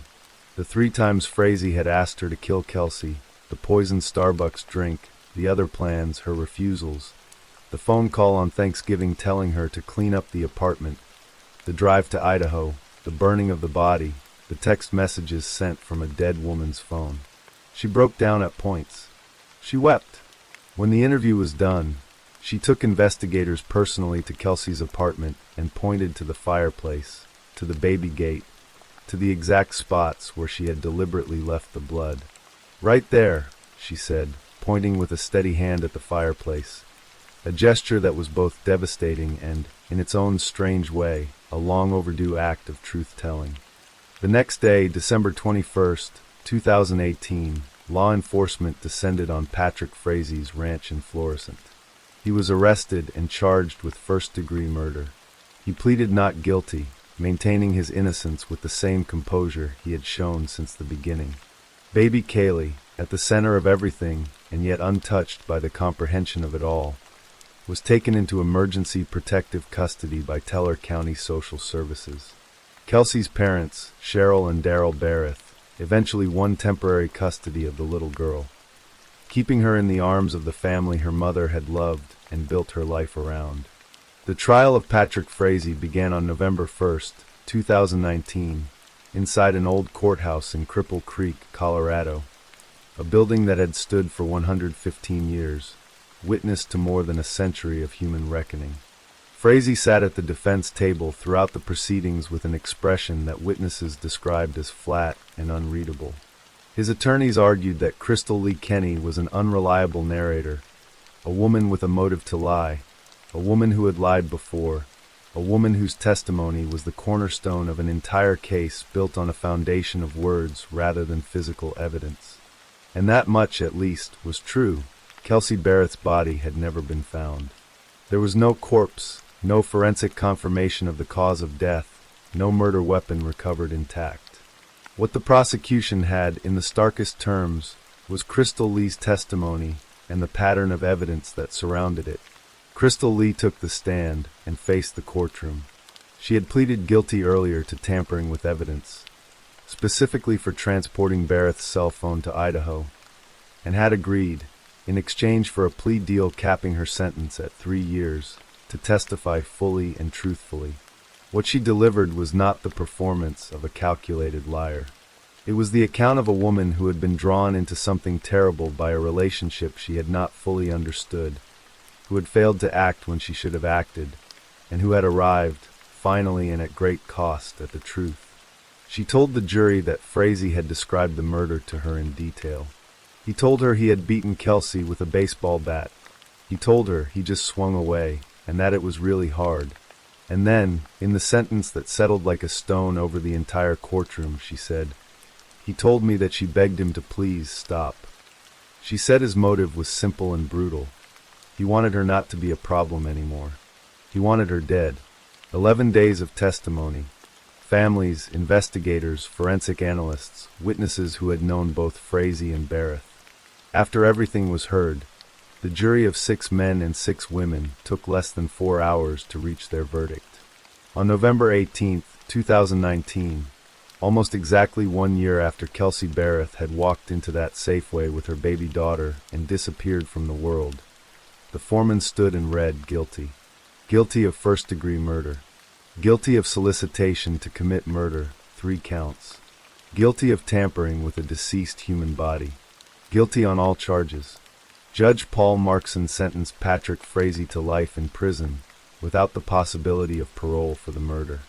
For the additional charges, the solicitation counts, the tampering, he added 156 years. Patrick Frazee would grow old and die inside a prison cell. He would never set foot on his ranch again. He would never see his daughter grow up outside the walls of a visitation room, if she ever chose to see him at all. Crystal Lee Kenny received her 3-year sentence for evidence tampering, which was subsequently vacated on appeal in 2021. Her cooperation had been indispensable to the conviction, and the courts acknowledged the complexity of her position. A woman who had been manipulated, who had failed at critical moments, and who had ultimately done the one thing she could still do, which was tell the truth. Kelsey Barrett's remains were never recovered. The fire on that cold Colorado night had consumed them completely. There is no grave, no headstone, no physical place where those who loved her can stand and speak to her. There is only the memory of the woman she was, the flight instructor who drove 120 miles every day without complaint, the mother who loved her baby daughter with everything she had, the young woman from Washington State who had gone to the mountains to build something honest and good. Her daughter, Kaylee, grew up in the care of Kelsey's parents, raised in the love of grandparents who had lost a child but refused to lose a grandchild to the wreckage of what had happened.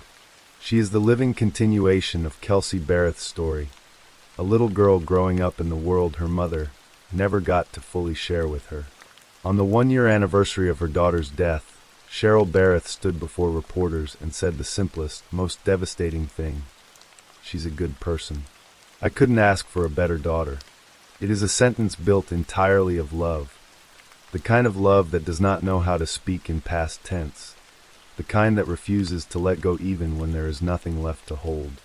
The sky over Colorado does not remember Kelsey Barrett the way a person remembers a face or a voice. But somewhere up in that wide, cold blue, among the air currents and the altitude and the silence between clouds, it is possible to imagine her, free of everything that happened below, finally at peace. Story 6. There is a particular kind of freedom that belongs only to the open road, and Dorothy Alice Tate had claimed it fully for herself in the autumn of 1983. She was 40 years old, a waitress from the small mountain town of Estes Park, Colorado, a woman who had built a quiet, unhurried life at the foot of the Rockies, pouring coffee, writing down orders, carrying plates to tables, and spending whatever free hours she had outdoors. She was unpretentious, adventurous in a modest, wholesome way, and deeply devoted to her 2 Queensland Blue Heeler dogs, who went everywhere she did, and whom she treated less like pets and more like companions in the oldest, truest sense of the word. Everyone who knew Dorothy called her Toby. It was the kind of nickname that suited a woman who preferred jeans to dresses and mountain air to city noise, breezy, warm, and entirely her own. In November of 1983, Toby loaded her dogs into her cream-colored van, pointed it west, and drove out of Colorado toward the California coast, toward the Pacific Ocean, toward the spectacle of Highway 1 and the famous stretch of shoreline, where the road clings to the cliffs above the sea, and the view on a clear morning is enough to make a person forget everything that ever troubled them. She carried her dogs, her camera, a brand new Nikon she was proud of, and enough cash and supplies for a comfortable road trip alone. She did not know that 2 men were watching her. Estes Park sits at the edge of Rocky Mountain National Park, at an elevation of nearly 8,000 feet, where the winters come early and the summers are a gift that the locals never quite take for granted. It was the kind of town where a waitress like Toby Tate was known by the regulars who came in for breakfast, known by the neighbors who saw her dogs trotting alongside her on her morning walks, known in the comfortable, unremarkable way that people are known in small mountain communities where everyone has a history and most people have a story. She was not a woman of great wealth or public prominence. She was simply a person who loved the outdoors, loved her animals, and had decided in the autumn of her 40th year to take a solo trip to California. The van she drove was her home away from home, a self-contained little world that she had organized for the journey, fitted with everything she needed to camp along the way. She was the kind of traveler who preferred campgrounds to motels, who liked to wake up outside, who took her dogs to the beach because watching them run through the waves made the trip feel complete.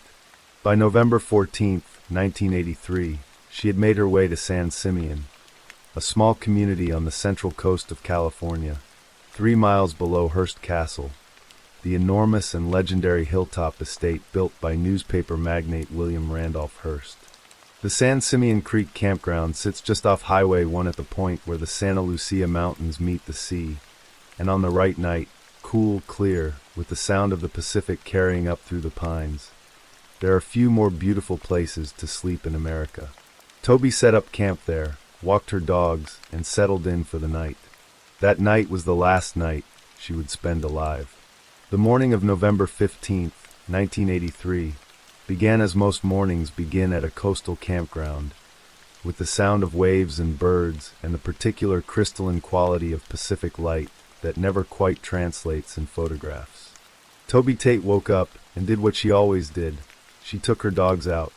She walked them down to the beach, just south of where her van was parked, and let them run. Investigators would later find evidence of this final, peaceful routine in the most quietly devastating way imaginable. When detectives examined her body that morning, they found sand between her toes. She had been barefoot on the beach or had worn open shoes, and the sand had worked its way between her toes as she walked along the shoreline with her 2 blue heelers running ahead of her in the foam.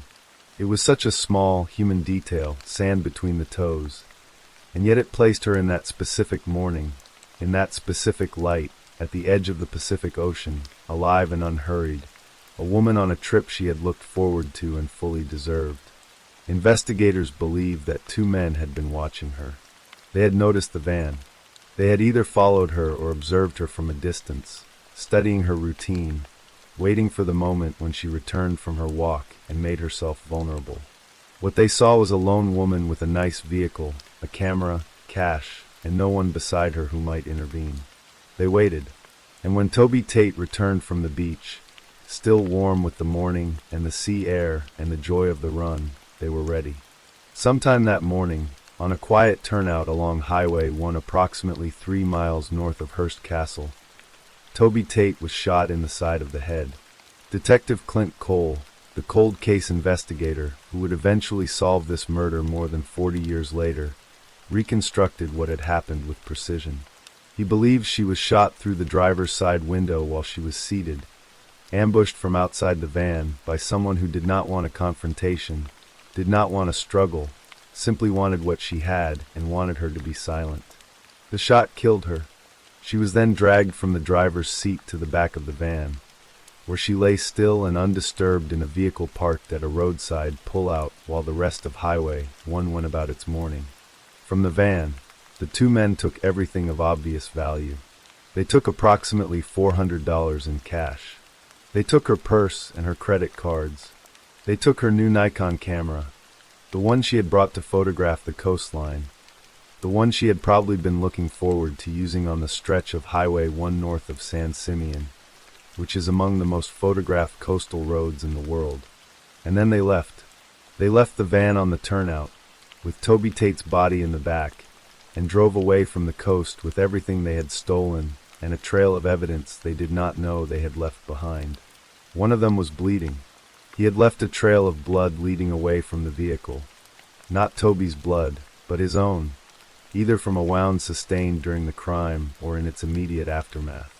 In the clutter and rush of their departure, neither man noticed the Coca-Cola can that had been left at the scene. These two small things, the blood and the can, would one day be the instruments of justice. But that day was very far away. It was passing motorists who noticed first.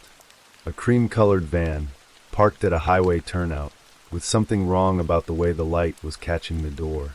Blood was dripping from the van's door onto the asphalt. People slowed, then stopped, then called for help.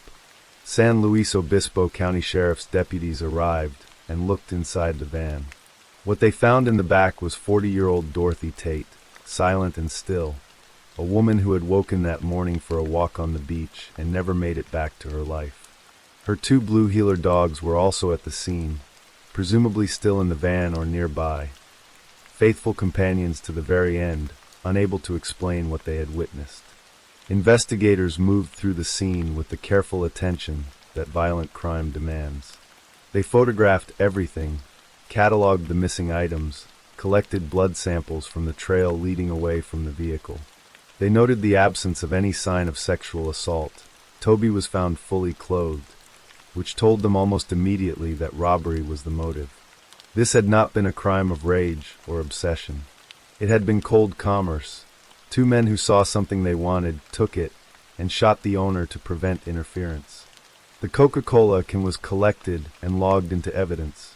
The trail of blood was collected. Every surface in the van was examined. The investigation of the murder of Dorothy Toby Tate had begun, and everyone who worked those early hours believed they were building toward an answer that would come quickly, as such answers often do when the evidence is fresh and the trail is still warm. They were wrong. The answer would take 42 years. The investigation moved through its initial phases with diligence, and then slowly, the way all cold cases eventually do, it began to stall. In the absence of a known motive beyond robbery, and in the absence of any identified suspect, the evidence that existed, the blood, the can, the missing camera, became the entire foundation of the case. Detectives began tracing the camera, following whatever commercial thread they could find. In 1987, a lead emerged. The Nikon camera had surfaced in a pawn shop in Bakersfield, California, roughly 90 miles east of the campground where Toby had stayed the night before she died. Detectives from San Luis Obispo County traveled to Bakersfield to follow the lead. It was a promising thread, the kind that sometimes unravels an entire case in an afternoon. But pawn shops are transactional places. Items change hands quickly, records are incomplete, and buyers and sellers pass through without leaving much behind. By the time investigators traced the camera, it had already changed hands multiple times. Every transaction led to a dead end. The person who had originally brought Toby's stolen Nikon into that shop was long gone, untraceable, leaving behind nothing but the ghost of a lead. Over the following years, every available forensic technique of the era was applied. Blood samples were tested. The Coca-Cola can was analyzed for fingerprints.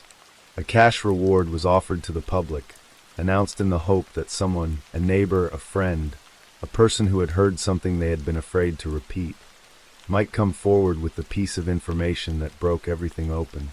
Nothing came. The family of Dorothy Tate was left without answers. Her dogs, her van, her Nikon camera, her $400, all the small inventory of a modest life cut short, were cataloged in a file that grew thicker with effort and thinner in hope. The case was officially declared cold.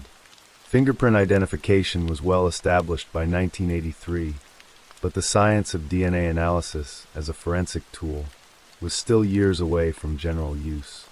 When investigators finally had access to genetic testing technologies in subsequent decades, they went back to the blood recovered from the crime scene and successfully extracted a male DNA profile from the evidence. This was a breakthrough of sorts.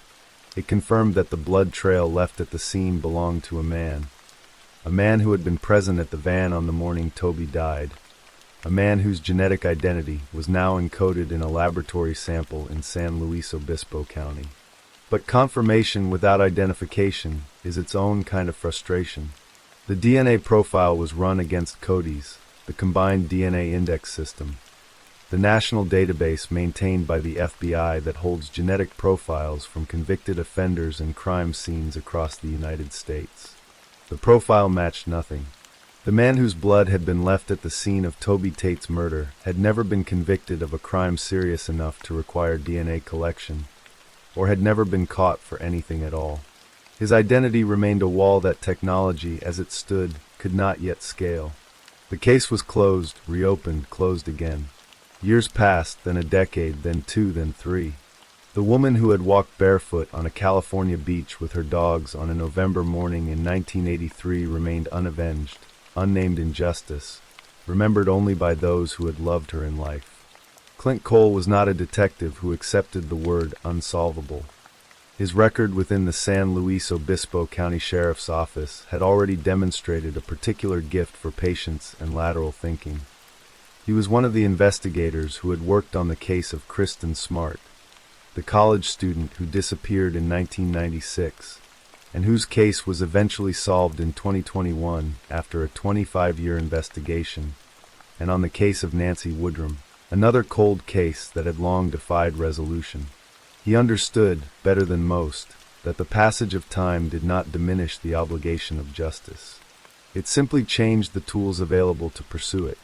When Cole turned his attention to the Tate case, he brought with him both the accumulated case files of the original investigation and an awareness of what modern forensic science had become capable of doing with evidence that older methods could not penetrate. By 2023, 2 full decades had passed since the field of forensic genetic genealogy had been born, a discipline that used the same kind of consumer DNA testing that millions of people used to trace their ancestry, and then applied it, in reverse, to crime scene DNA, building family trees from biological evidence until the branches of that tree pointed toward a specific living or formerly living person. In 2023, Cole and the San Luis Obispo County Sheriff's Office partnered with Othram, a forensic genetics laboratory headquartered in the Woodlands, Texas, that specialized in extracting comprehensive DNA profiles from degraded or challenging evidence. The blood sample taken from the crime scene, preserved for 40 years in evidence storage, was submitted to Othram scientists, who applied a process called forensic-grade genome sequencing to the original DNA extract, building a comprehensive genetic profile that went far beyond what standard forensic testing could achieve. This profile was then used to conduct a forensic genetic genealogy search. The painstaking process of comparing the crime scene DNA against the vast databases of consumer genetic testing services, identifying possible relatives, building out family trees from distant cousins and half-relations, and then working backward and forward through those trees until a specific individual emerged, who was both genetically consistent with the evidence and plausibly connected to the crime in time and geography.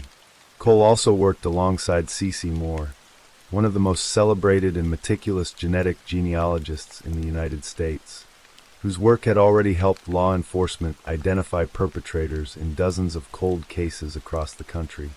Together, they combed through the genealogical threads that the Othram profile had opened up, following each branch until they arrived at a name. The name the genetic genealogy analysis produced was Stephen Richard Hardy, a man who, at the time of Toby Tate's murder in November 1983, had been a resident of Texas. The identification was not based on genealogy alone. Once Hardy was identified as a likely contributor to the crime scene DNA, investigators sought and obtained a DNA sample from one of his close living relatives, and the comparison confirmed what the genealogical analysis had strongly suggested. Stephen Richard Hardy's genetic profile matched the blood left at the scene of Dorothy Tate's murder beyond any reasonable scientific doubt. Hardy was not alone, and investigators knew that from the very beginning of the case. The original crime scene evidence had included, beyond the blood, a second piece of evidence that had been patiently waiting in storage for more than 4 decades: the Coca-Cola can. In the years since 1983, fingerprint analysis technology had advanced considerably. Cold case investigators returned to the can and the other original evidence, running the fingerprints through modern databases and comparison systems that had not existed in their current form in the early 1980s. The prints came back with a match: a man named Charlie Sneed, also a Texas resident at the time of Toby's murder. 2 men, one who had bled at the scene and one who had left his fingerprints on a soft drink can. Both from Texas. Both, in the calculus of cold circumstance, present at the van on the morning that Toby Tate walked back from the beach and was shot through the driver's window while the Pacific Ocean rolled blue and indifferent behind her. The picture that emerged from the evidence, painstakingly assembled over 4 decades, told a story of opportunistic violence with devastating clarity. Toby Tate had not been targeted because of who she was. She had been targeted because of what she appeared to be: a lone woman far from home, traveling without a companion who might raise an alarm, in a van that suggested the presence of cameras, cash, and portable valuables. Detective Cole told journalists that he believed the 2 men had been watching her before the attack, possibly from the beach, possibly from the road, studying her movements, identifying the van as hers, and waiting for the window of opportunity that a solitary traveler inevitably presents. When Toby returned from her morning run on the beach, her guard down, her heart likely still full of the pleasure of the sea and the morning air and the simple happiness of her dogs running free, they were ready. She had not provoked them, had not known they existed, had done nothing in all her 40 years to invite this end. She had simply had the misfortune of being in the wrong place in a moment when 2 dangerous men decided that her life was worth less than the contents of her van. The Nikon camera they stole, the one she had probably saved for and carried across state lines on a trip she had planned with care, ended up in a pawn shop in Bakersfield.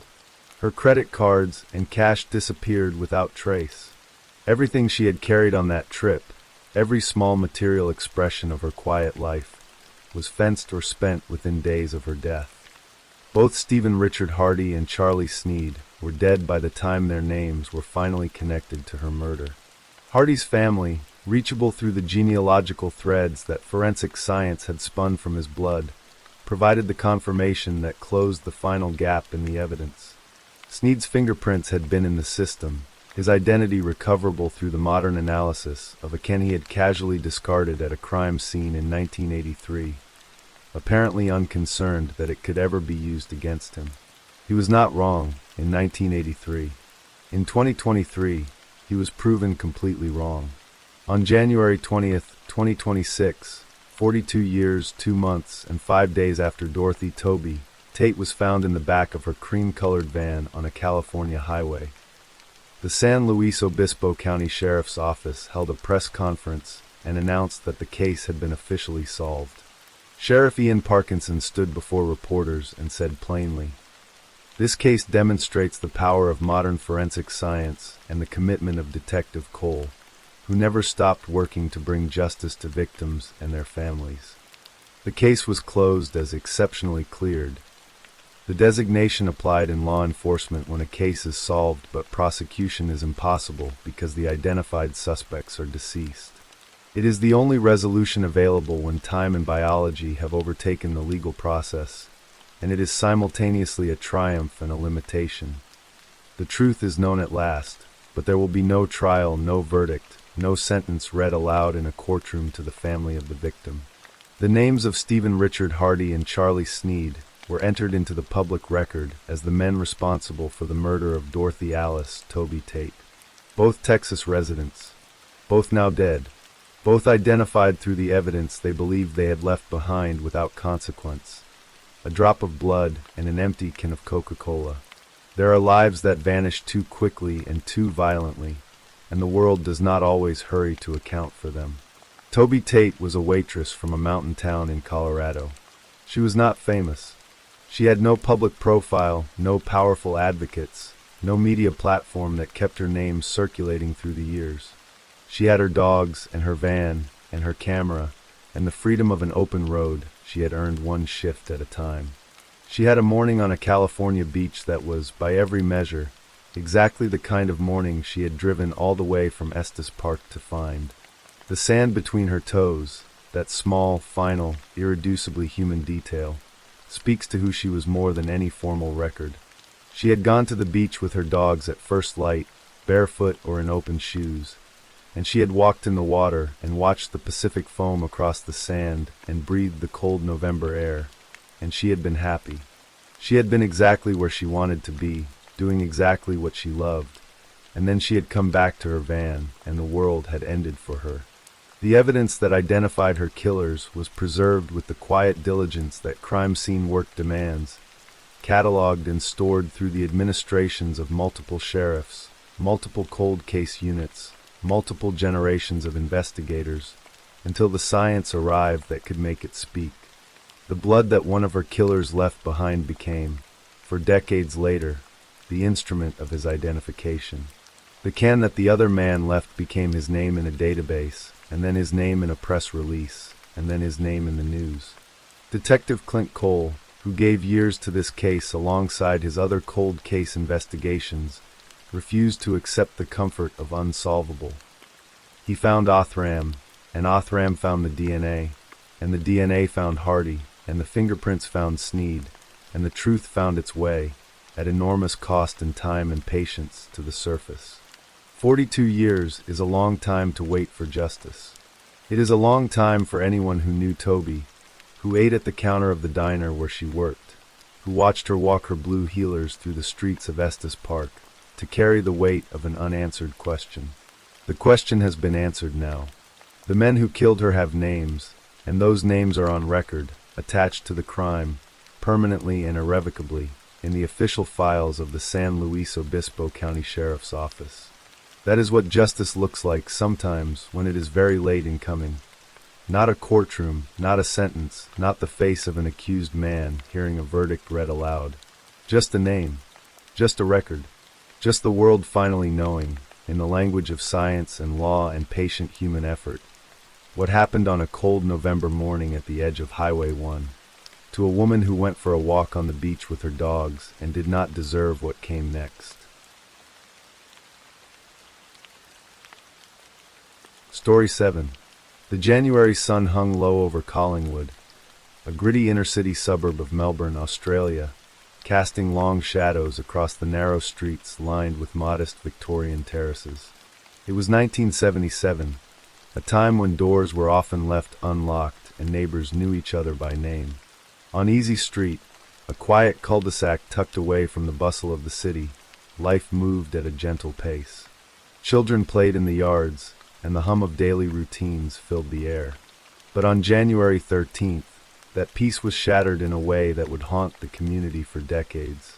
Inside a small rental house at number 147, two young women, Suzanne Armstrong and Susan Bartlett, lay dead, their lives extinguished in a frenzy of violence that defied comprehension.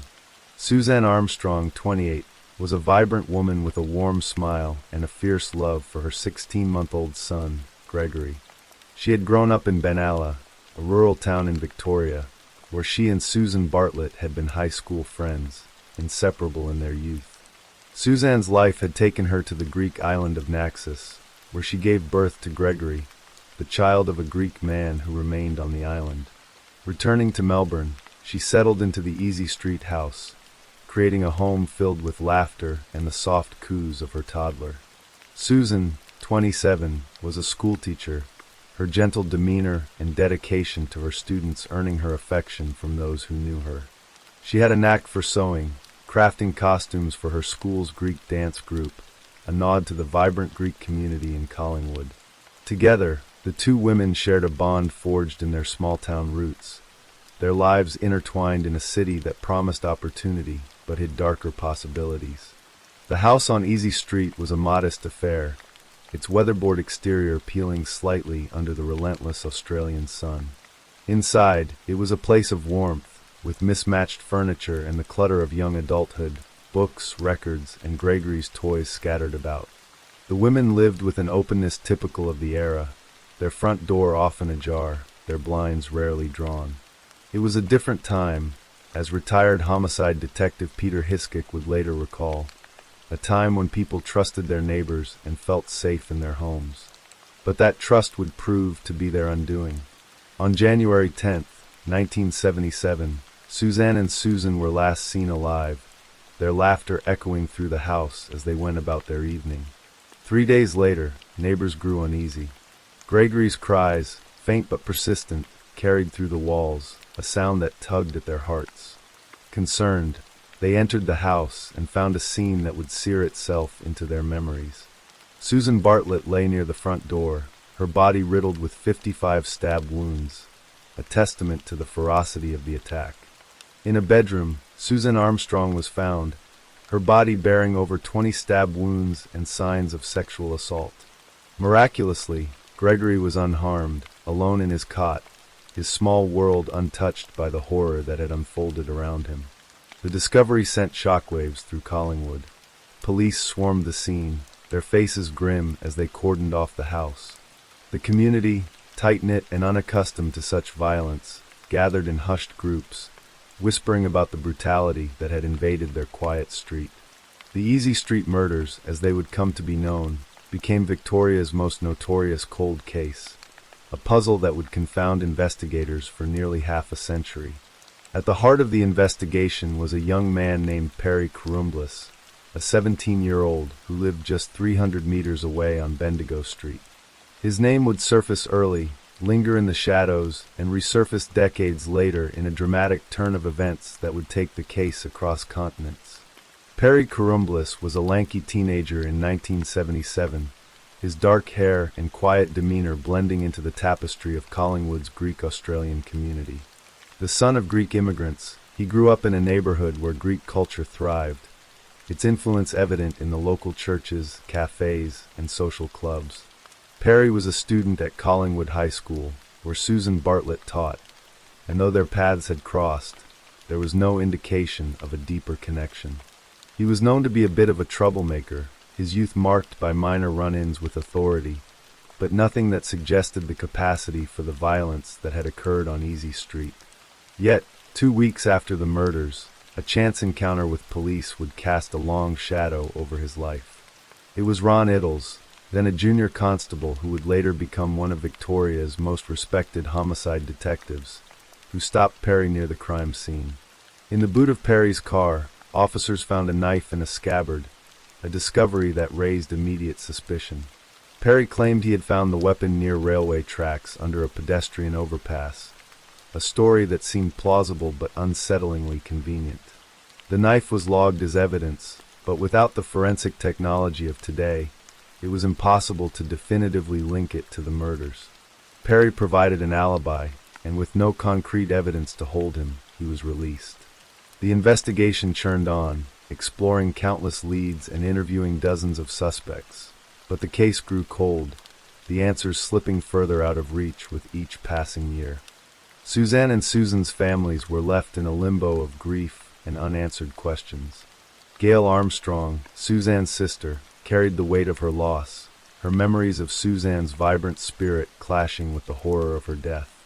Martin Bartlett, Susan's brother, spoke of the women's shared history, their childhood in Benalla, and the dreams they had carried to Melbourne. The families clung to hope, supported by a community that refused to forget. The Greek-Australian community, in particular, felt the loss deeply, as both women had been embraced by its warmth. Susan's students, like 18-year-old Charlie Alexopoulos, remembered her kindness, her dedication to their dance group, and the costumes she sewed with care. The murders were a wound that refused to heal, a reminder of the fragility of safety in a world that seemed increasingly uncertain. As the years turned into decades, the Easy Street murders became a legend of sorts, a case that haunted Victoria police and fueled speculation among crime reporters and amateur sleuths. In 2017, 40 years after the killings, the police announced a $1 million reward for information leading to an arrest, a signal that the case was far from forgotten. Advances in forensic technology, particularly DNA analysis, offered new hope. Cold case detectives, led by figures like Detective Sergeant Paul Rowe, revisited old evidence, retracing statements and re-examining the knife found in Perry's car. The investigation zeroed in on Perry Karumblis, who had left Australia for Greece in 2017, shortly after being asked to provide a DNA sample. His departure raised eyebrows, but Greece's 20-year statute of limitations on murder charges meant he could not be arrested there. Perry's life in Greece was quiet, unremarkable to those who knew him. He lived with his brother Andreas in Athens, working as a welder and maintaining a low profile. His Facebook page, public and unguarded, showed a man living a normal life, sharing photos and even his mobile number as recently as 2021. His brother Tony, back in Melbourne, insisted Perry was innocent, a sentiment echoed by friends like Phil Akers, who had known him for years in Dandenong. "I'm 100% sure there's been a mistake," Tony told reporters, his voice heavy with disbelief. But the police were undeterred, their investigation bolstered by a DNA match from a family member that allegedly linked Perry to the crime scene. An Interpol red notice was issued, and the net began to close. On September 19, 2024, Perry Karumblis stepped off a Sky Express flight from Athens to Rome's Leonardo da Vinci Airport, unaware that his past was about to catch up with him. Italian police, acting on the Interpol alert, arrested him as he disembarked, a moment that marked a turning point in one of Australia's longest-running cold cases. Held in Rome's notorious Regina Coeli prison, Perry faced a grim reality: overcrowded cells, limited medical care, and the weight of accusations from across the globe. His Italian lawyer, Serena Tucci, described him as distressed but cooperative, expressing surprise that he had not been arrested in Greece. Perry consented to extradition, a decision that puzzled some, including international law expert Alexandro Maria Torelli, who called it absurd given the age of the case and the challenges of ensuring a fair trial after nearly 5 decades. The extradition process moved swiftly. By late November, the Italian government approved Australia's request, and on December 2nd, Perry boarded a Qatar Airways flight from Rome to Doha, then on to Melbourne, flanked by Victoria Police homicide detectives. One of those detectives, Dean Thomas, head of the homicide squad, sat in front of him, a silent reminder of the case's gravity. A journalist on the flight, seated just rows away, observed Perry eating a chicken pie and watching Rocky Balboa, his demeanor unremarkable yet jarring given the accusations against him. He landed in Melbourne at 11:32 p.m. on December 3, 2024, 13 minutes ahead of schedule, stepping onto Australian soil for the first time in nearly 8 years. The following day, Perry faced the Melbourne Magistrates' Court, his appearance a stark contrast to the teenager he had been in 1977. At 65, he was bleary-eyed, his white beard and disheveled hair giving him the look of a man worn by time. Charged with 2 counts of murder and 1 count of rape, he sat silently in the dock, his gaze fixed forward as the families of Suzanne and Susan watched from the gallery. Gail Armstrong, her eyes burning with a mix of relief and anger, admitted to giving him a dirty look. Martin Bartlett, quieter but no less affected, spoke of the hope for closure after decades of pain. The court hearing brief, with Magistrate Leon Fluxman ordering Perry to remain in custody until a committal mention on February 26, 2025, when a brief of evidence, including thousands of pages of DNA analysis, would be reviewed. The courtroom was a crucible of emotion, the weight of nearly 50 years of grief and determination palpable. Victoria Police Chief Commissioner Shane Patton described the murders as an absolutely gruesome, horrific, frenzied homicide, emphasizing that there was no expiry date on such crimes. The breakthrough, he said, was the result of advances in technology and the relentless work of detectives who had never given up. For the families, the arrest was a surreal milestone. Wendy Selkrig, Suzanne's niece, spoke of her aunt as a brilliant person, a mother whose life was cut short in its prime. The image of Gregory, unharmed but alone in his cot, lingered as a symbol of the innocents caught in the crossfire of violence. As the case progressed, the evidence against Perry began to take shape. The DNA match, derived from a family member, was a cornerstone of the prosecution's case, though its specifics remained closely guarded. The knife found in Perry's car in 1977, once a tantalizing but inconclusive clue, was re-examined with modern techniques, its significance still a matter of speculation. The prosecution planned to call 19 witnesses for a 6-day committal hearing set for October 27, 2025, a process that would determine whether the case would proceed to a full trial. Perry's lawyer, Bill Doug, a seasoned criminal defense attorney, requested time to review the extensive DNA evidence, a task that promised to be monumental given the case's age. Outside the courtroom, Collingwood had changed in the decades since the murders. The suburb, once a working-class enclave, had gentrified, its terraces now home to young professionals and artists. But the memory of Easy Street lingered, a scar on the community's collective psyche. The house at number 147 stood as a quiet reminder, its current occupants unaware of the horror that had unfolded within its walls. For those who remembered, the case was a cautionary tale, a reminder of a time when trust was taken for granted and innocence was shattered without warning. Perry Corumblis, now in a Melbourne prison, maintained his innocence, a stance supported by his family and friends. His brother Tony, speaking to media, insisted the arrest was a mistake, recalling Perry as a normal person incapable of such violence. Phil Akers, a friend from Dandenong, was dumbfounded, describing Perry as open and calm, not the type to hide from justice. Yet the evidence, painstakingly gathered over decades, painted a different picture, one that the courts would now scrutinize. The families of Suzanne and Susan, while hopeful, remained cautious, aware that justice, even after so long, was not guaranteed. The Easy Street murders were more than a crime. They were a wound that had shaped lives, families, and a community. For Suzanne and Susan, the vibrant young women who had dreamed of bright futures, the tragedy was a theft of potential, a loss that rippled through generations. For Gregory, now a grown man, the murders were a shadow over his life, a story he had pieced together from the fragments left behind. For the detectives, like Paul Rowe and Ron Iddles, the case was a testament to perseverance, a reminder that some truths, no matter how deeply buried, could be unearthed. As the case moved toward its next chapter, the questions that had haunted Collingwood for nearly half a century remained. Why were Suzanne and Susan targeted? What drove the ferocity of the attack? And could justice, after so long, truly bring closure? The answers lay in the future, in the evidence yet to be tested and the stories yet to be told. For now, the memory of two women, their lives intertwined in friendship and ended in tragedy, endured as a call to remember, to seek truth, and to honor those whose voices were silenced too soon.